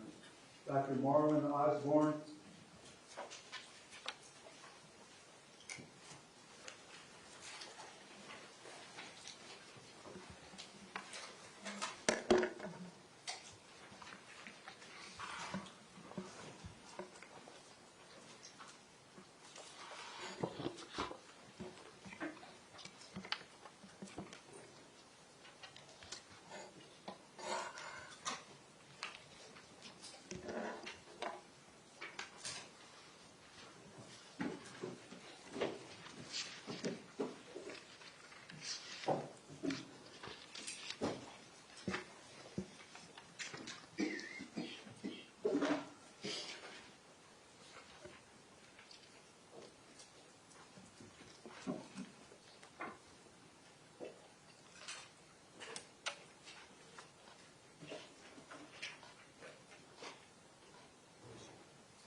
Please raise your right hand. Do you solemnly swear or affirm the testimony you're about to give is the truth, the whole truth, and nothing but the truth? I do. Thank you, sir. You can put your hand down and be seated. Well, please speak into the microphone, state your full name, and spell your last name for the record. Marlon Osborne, Osborne. Good afternoon, doctor. What is your occupation? Good afternoon. My occupation is I'm an associate medical examiner at the Palm Beach County Medical Examiner's Office. Okay, could you briefly tell us about your educational background? I graduated from Rutgers College with a BA in biology. I then attended Rutgers New Jersey Medical School and got an MD degree. After that, I attended Hahnemann, H-A-H-N-E-M-A-N-N, University Hospital, Drexel College of Medicine, pathology program, after which I did a one-year fellowship at the Miami-Dade Medical Examiner's Office in forensic pathology. And since following that fellowship, I worked for 5 years at the Philadelphia Medical Examiner's Office. Following those 5 years, I worked at the Broward County Medical Examiner's Office, and I've been at the Palm Beach County Medical Examiner's Office for 3 years. Okay. Are you licensed to practice medicine? Yes, I am. Where? In Florida. Okay. A member of any, have any board certifications? Yes, in anatomic pathology and forensic pathology. Okay. Have you, how many autopsies have you performed? Well over 2,500. Okay. And then of those 2,500 autopsies, have you been able to determine the cause of death? Yes. And of those 2,500 approximately autopsies, how many were as a result of gunshot wounds, approximately? Somewhere over 200, I would say. Okay. And have you ever testified in a court of record as a forensic pathologist? Yes, I have. Approximately how many times? well over 120 times at this point. Okay. And in what courts? Philadelphia, Miami, Broward, Palm Beach counties. Okay. Dr. Osborne, did there come an occasion on Thursday, February the 15th, 2018, you performed several autopsies? Yes, I did. Okay. I'd like to show you now State's Exhibits 22D, 22C, 22B, 22A, 21Z, 21Y, 21X, 21W, and 21V, like in Victor. And ask you, Dr. Osborne, would you please take a look at these exhibits and see if you can identify them, please, sir?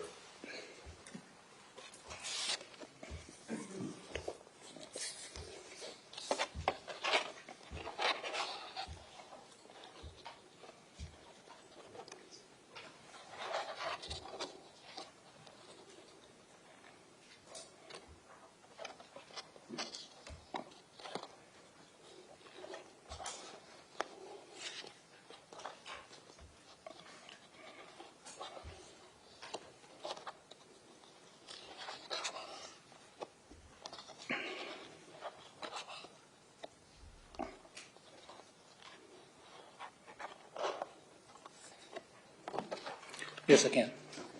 And did you perform that autopsy on that young lady? Yes, I did. And that is Helena Ramsey? Yes, it is. Would these photographs help you to explain the nature of the injuries to the court and to the jury?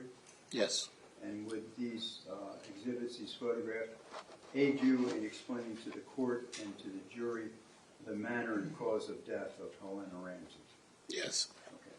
Your Honor, at this time, I'd like to offer these exhibits. I think Mr. Support already seen them, right? Yes, sir.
Okay, does the defense have any objection to the admission of these photographs? Just going to incorporate all grounds and arguments in the MIL 12. Thank you. Okay, over the defense objection, 21B, like Victor, will be received as 402.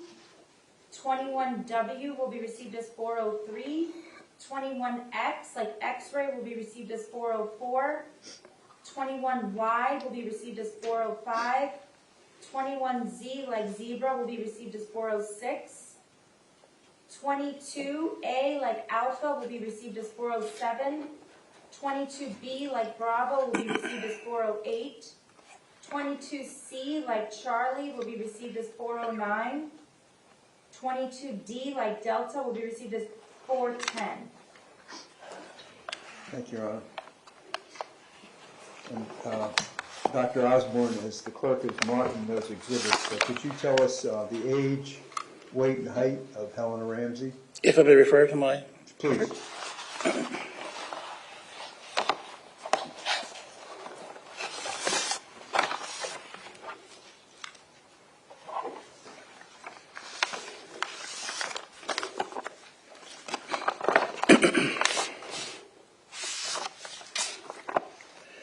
Ms. Ramsey was 17 years old, and she had a height that was 66 inches and 136 pounds. Okay.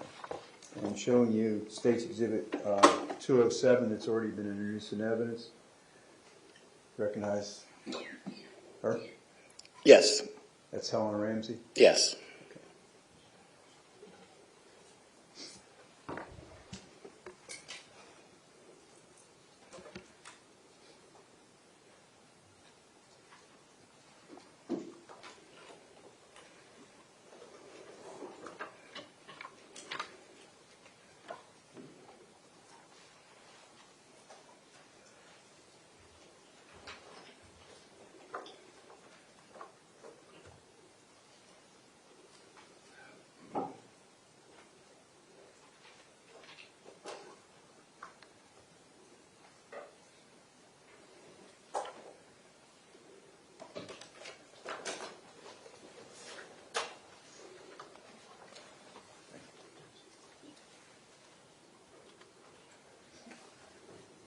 Okay, Dr. Osborne, I'm going to show you State's Exhibit marked 402. And that's labeled H. Could you explain that for us, that wound? Yes, this wound is on the back of the right side of her head. It goes through the scalp, enters the, fractures these bones of the skull, enters the calvarium, which is where the brain is housed. It causes hemorrhages along and around the brain, lacerations and contusions to the brain, and exits the left side of the forehead. Okay, and showing you State's Exhibit marked 403. Is that the exit wound you're talking about? Yes, it is. Okay. And would that wound be lethal? Yes, it would. Okay. Showing you State's Exhibit marked 404.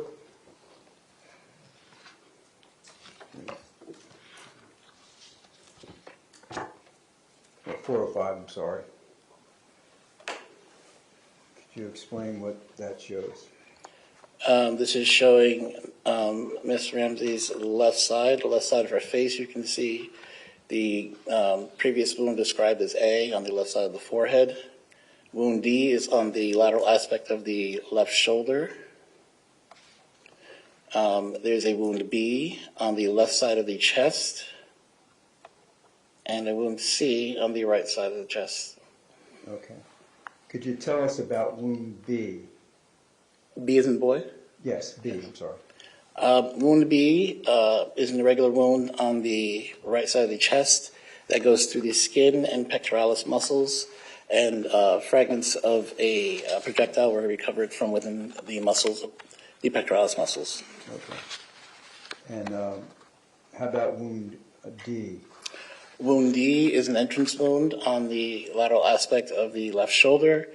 It goes through the muscles of the left arm and exits on a wound that will be shown later as E on the inside of the left upper arm. Okay. And how about wound C?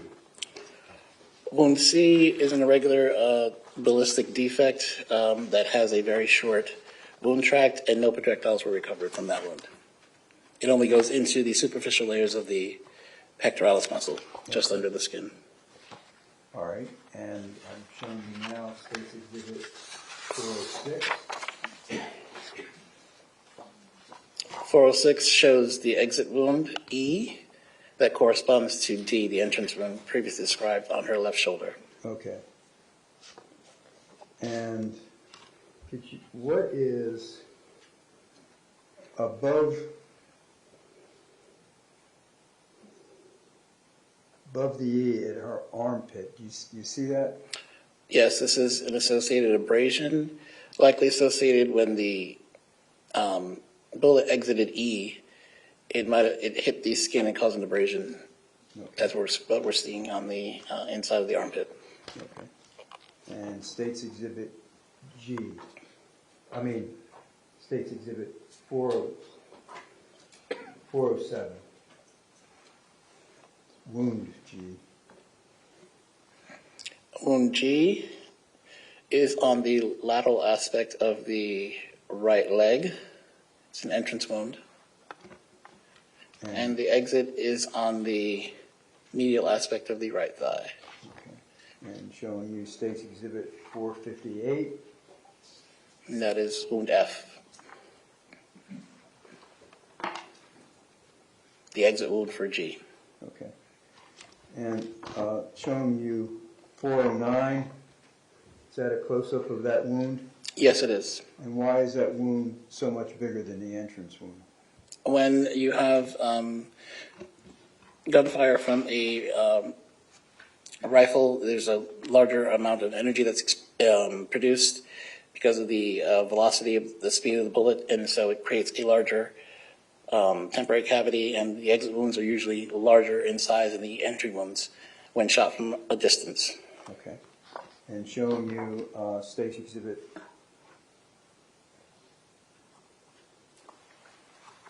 looks like 410.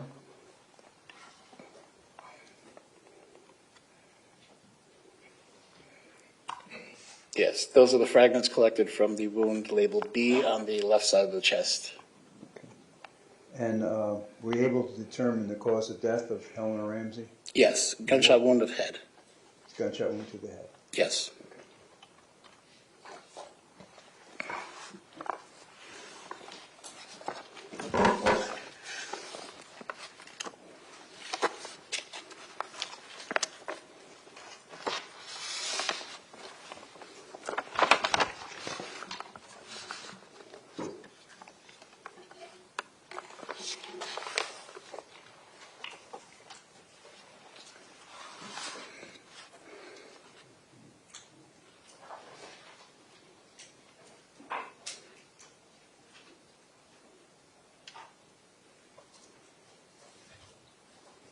Okay, Dr. Osborne.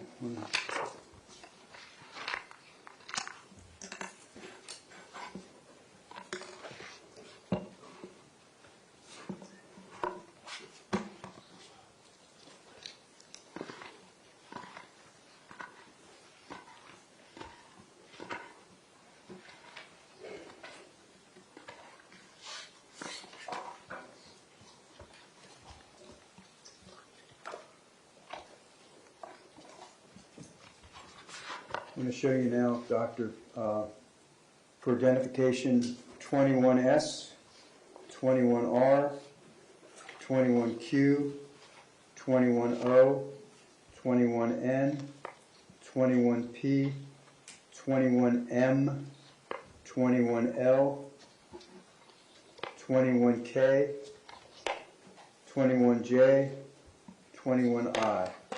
And ask you, Doctor, if you would examine these exhibits and tell me if you recognize them.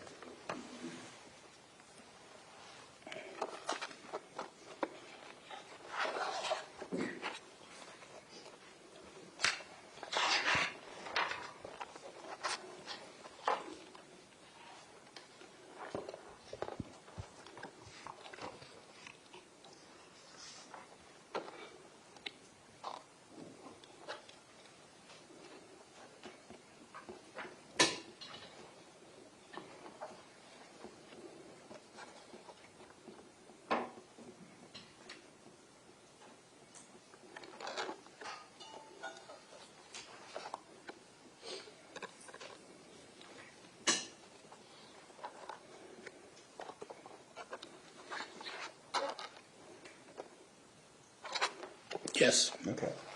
And do they truly and accurately depict the autopsy you performed on Gina Montaldo? Yes, they do. Thursday, February the 15th, 2018? Yes. Okay. And would these exhibits aid you in explaining to the court and to the jury the nature of Gina Montaldo's wounds? Yes. And would these photographs, these exhibits, aid you in explaining to the court and to the jury the manner and cause of death of Gina Montaldo? Yes. Okay. Thank you, sir. Your Honor, at this time, the State would offer the previous exhibits read into the record. defense for the objection? Rejection on all grounds, including B and MIL 12. Okay, so noted, thank you.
Over the defense objection,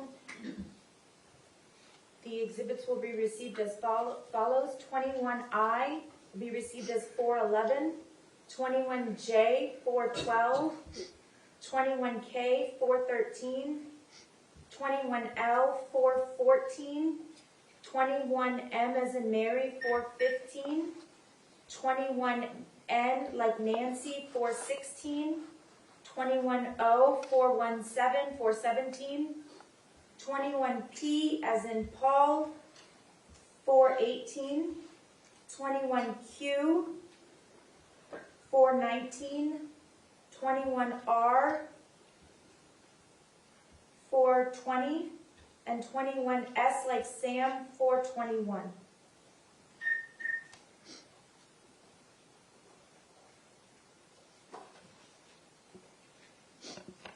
Dr. Osborne, while the clerk is marking those exhibits, could you give us the age and the height and weight of Gina Montaldo? If I may refer. Sure, please. Miss Montalto was 14 years old. She was 65 inches tall and weighed 108 pounds. Okay. I'm showing you State's Exhibit 101. Is that Gina Montaldo? Yes, it is.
Okay, Dr. Osborne, I'm going to show you the State's Exhibit now, 411. And you have an A there next to what appears to be a wound. Could you explain that to us, please, sir? We are looking at the anterior aspect of the left shoulder of Ms. Montalto. And here you can see the... you can use one of the colors, and if you want to do the telestrator, that's it. The entrance gunshot wound on the left shoulder, it goes through the area of the left shoulder, it fractures the left scapula and exits on wound F. Okay. And what did it go through? It went through the deltoid muscle and the scapula, which is the wing-shaped bone on the back. Okay. And here's State's Exhibit 412. You said F was the exit. Yes, that's the corresponding exit. Okay. And that's the exit for wound A? Yes, it is. Okay. Now I'm going to show you State's Exhibit marked 413. And you have a B there. Yes, this is on the anterior aspect of the chest, towards the left side. It's a large wound with seared edges from the 6 o'clock to the 12 o'clock position. This wound goes through the left fifth intercostal space, fractures the left fifth rib anteriorly. It goes into the pericardium and obliterates the apex and the anterior left wall of the left ventricle. It exits the posterior wall of the left ventricle and then goes through the left fifth intercostal space posteriorly to end up in the back muscles. Okay. And when you, pericardium, that's the heart? That's the sac that covers the heart. Okay. And is this wound B fatal in itself? Yes, it is. Okay. Now you talked about the seared edges.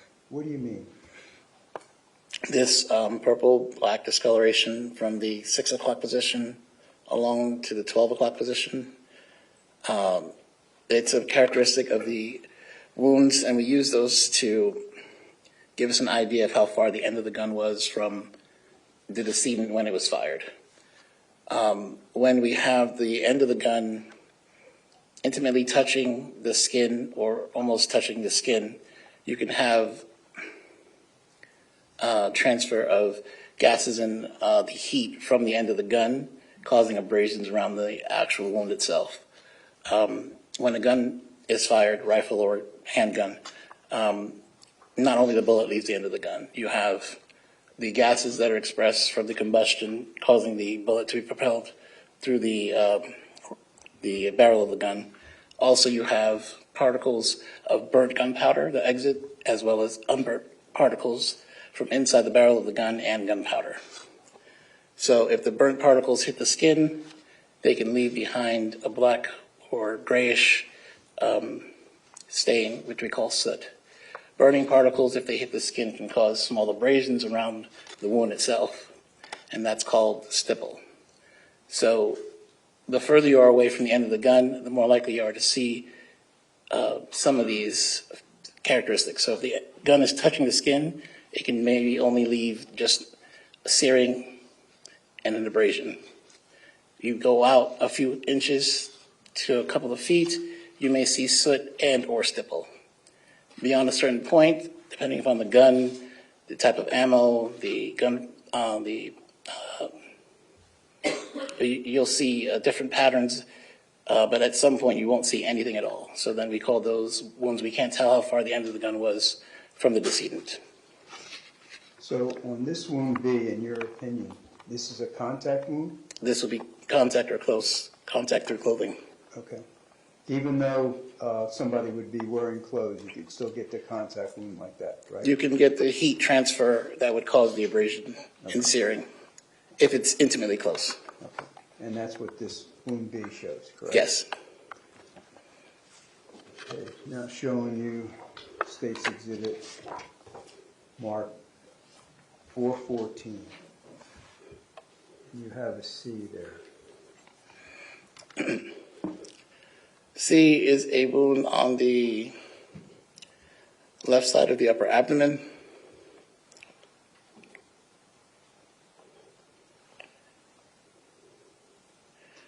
It too has a seared abrasion collar, nearly circumferentially, which is all around the wound itself.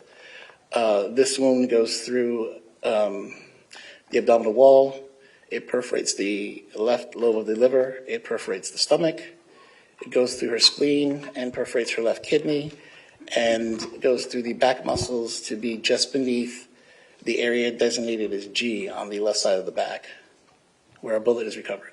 Okay. And I'm going to show you now State's Exhibit 415. Could you explain? It's a close-up of wound C.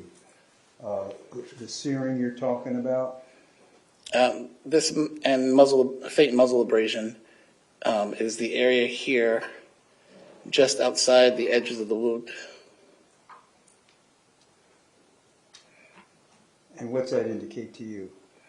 That the end of the gun, the muzzle, was in contact through clothing to the skin. Okay. Another contact wound.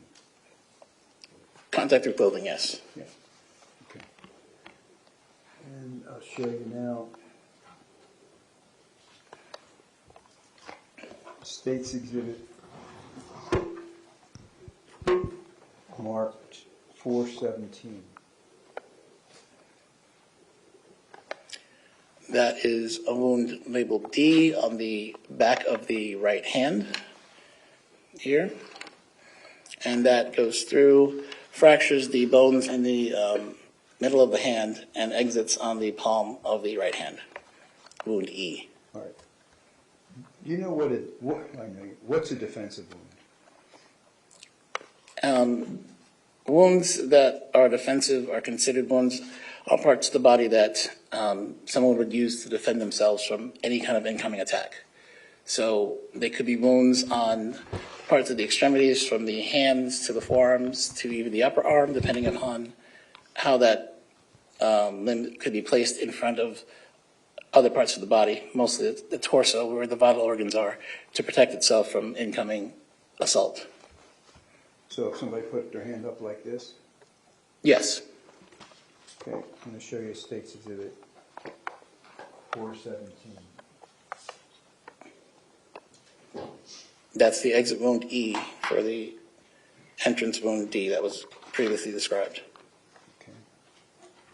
And State's Exhibit 418, and I think you mentioned exit wound G before? Well, G is a slight contusion and dippling of the skin, which a bullet was recovered from, and that is the corresponding bullet for the entrance wound C on the abdomen. Okay, and F? F, again, is the exit wound for the entrance wound on the anterior aspect of the left shoulder, A. Okay. Based on your examination, Dr. Osborne, are you able to tell the order of the shots that hit Gina Montalvo? No, I can't specifically say the specific order in which they occurred. Okay. Was the, how about hemorrhaging in the track of the wound? All wound tracks had some degree of hemorrhage.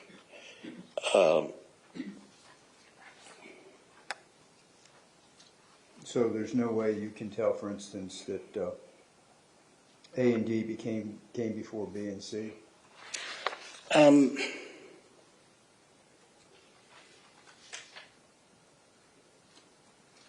The natures of B and C,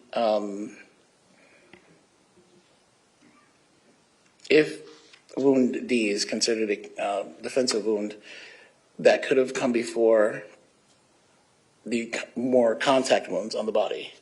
There isn't any distinct irregularity to the entrance wound D, and afterwards exiting on E, there might be some distortion of the bullet.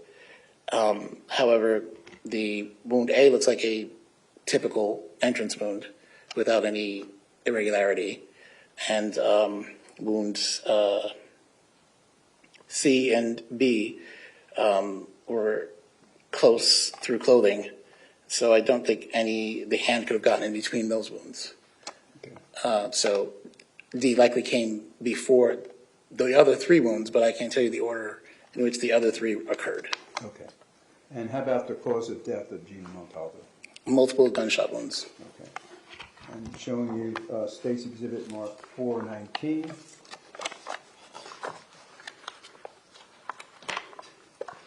Those are the fragments collected for the from the back muscles associated with gunshot wound B to the chest. Okay. And State's Exhibit 420. That was a deformed bullet fragment that was collected from her hair. Okay. And State's Exhibit 421. That is the separate jacket and core of the bullet that went through the abdomen. Okay. All right, Dr. Osborne, thank you. Your Honor, I have no further questions. Thanks for any questions? No, ma'am. Okay, thank you, sir. You're excused. Oh, wait a minute. I'm sorry.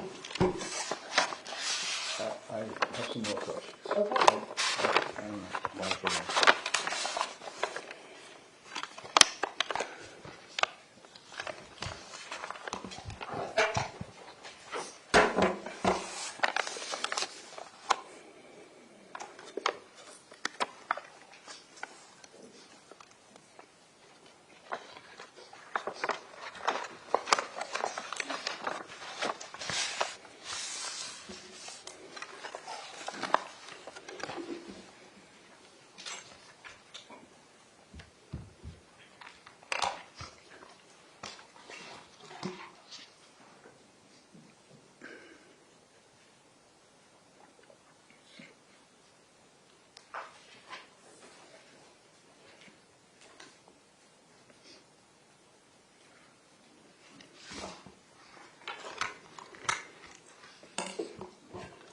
Dr. Osborne, I'd like to now show you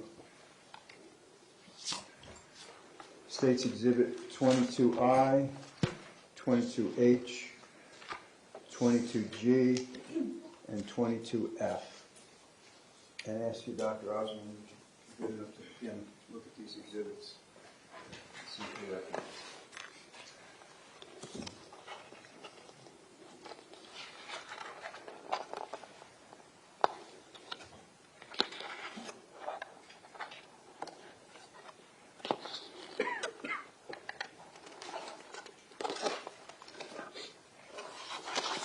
Yes. Okay.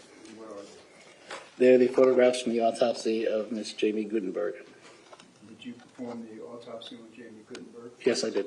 Okay. And would those photographs assist you in explaining to the court and to the jury the nature of Jamie Gutenberg's wounds? Yes, they would. And would those photographs aid you in explaining to the court and to the jury the manner and cause of death of Jamie Gutenberg? Yes. Okay, Your Honor, just tell me what those exhibits read into the record, please, Your Honor.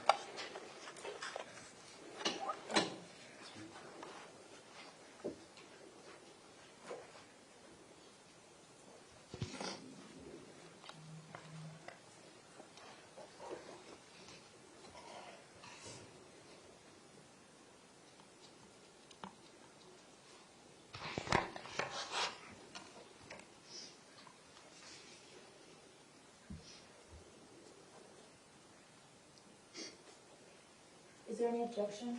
Yes, ma'am, we object on all grounds outlined in D and MIL 12. Okay, over the defense objection, State's Exhibit 22F, like Frank, will be received as 422. 22G will be received as 423. 22H will be received as 424. And 22I will be received as 425.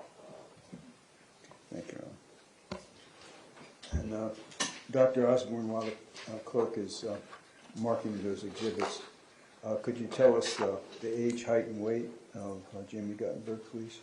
She was 14 years old, weighed 104 pounds, and was 64 inches tall.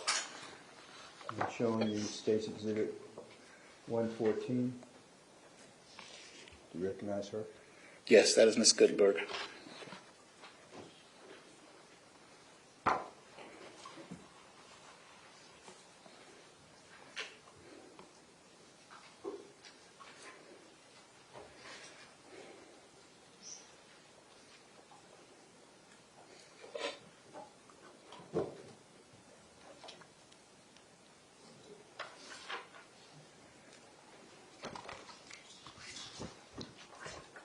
Okay, Doctor, I'm going to show you now State's Exhibit 422.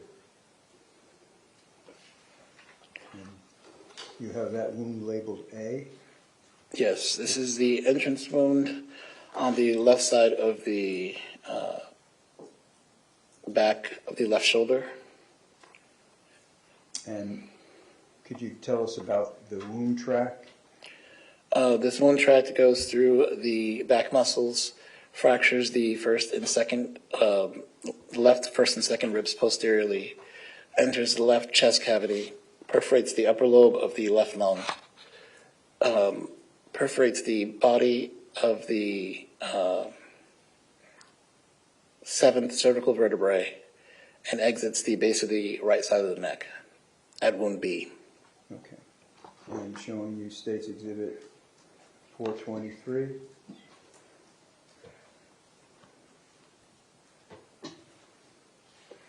So this is the base of the right side of the neck. This is wound B here with associated abrasions along the clavicular area. And B is the exit wound of A, correct? Correct. And what The damage did? photo is not showing, Pardon? the photo is not showing, oh, now it is, it went off for a second. Oh, okay. I don't know if you did that on purpose. No, I didn't do anything. Okay. No. Was it off? It went off for a second, yes. Okay. Do it again, please, Doctor. B is the exit wound for A? Yes, it is. Okay, and could you describe, the damage that wound, that bullet caused? It fractured the left first and second ribs, disrupting the normal spatial atmosphere of the left chest cavity, making it difficult to breathe. It also injured the upper lobe of the left lung, causing compromise of the ability to do gas exchange and use that portion of the lung. Additionally, there was 300 milliliters of blood that was present at autopsy in the left chest cavity that could likely compromise the expansion of the left lung that led to death. Okay, and what was the cause of death of Jamie Guttenberg?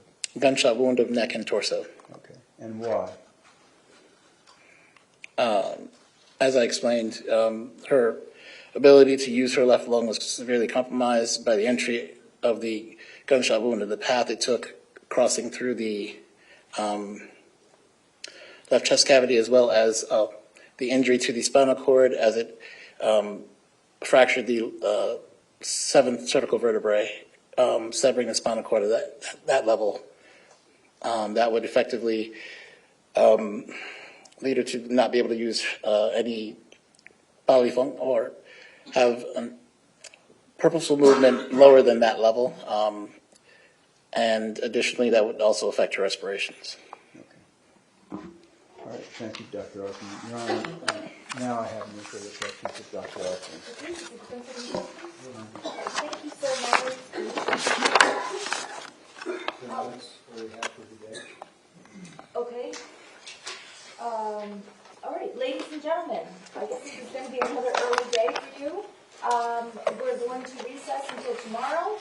Please do not discuss the case among yourselves. Please do not discuss the case with anyone at all, at home, here, in the courthouse, or on your way to your cars. If anyone tries to discuss the case with you, please tell them that you are on the jury. Please leave the person at once, and please report the matter immediately. Other than that, please leave your notepads on your chairs, and have a nice afternoon, and I'll see you all tomorrow. Thank you for your patience.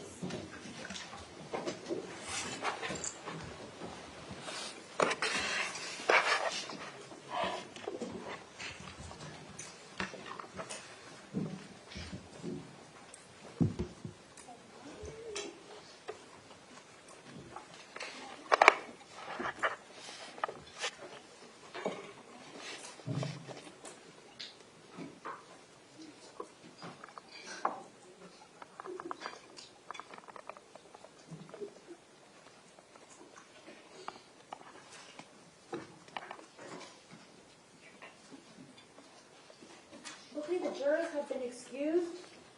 Dr., whenever you're ready, you're excused, and we're going to be in recess until tomorrow morning at 9 o'clock, where we'll start back up with the state's presentation.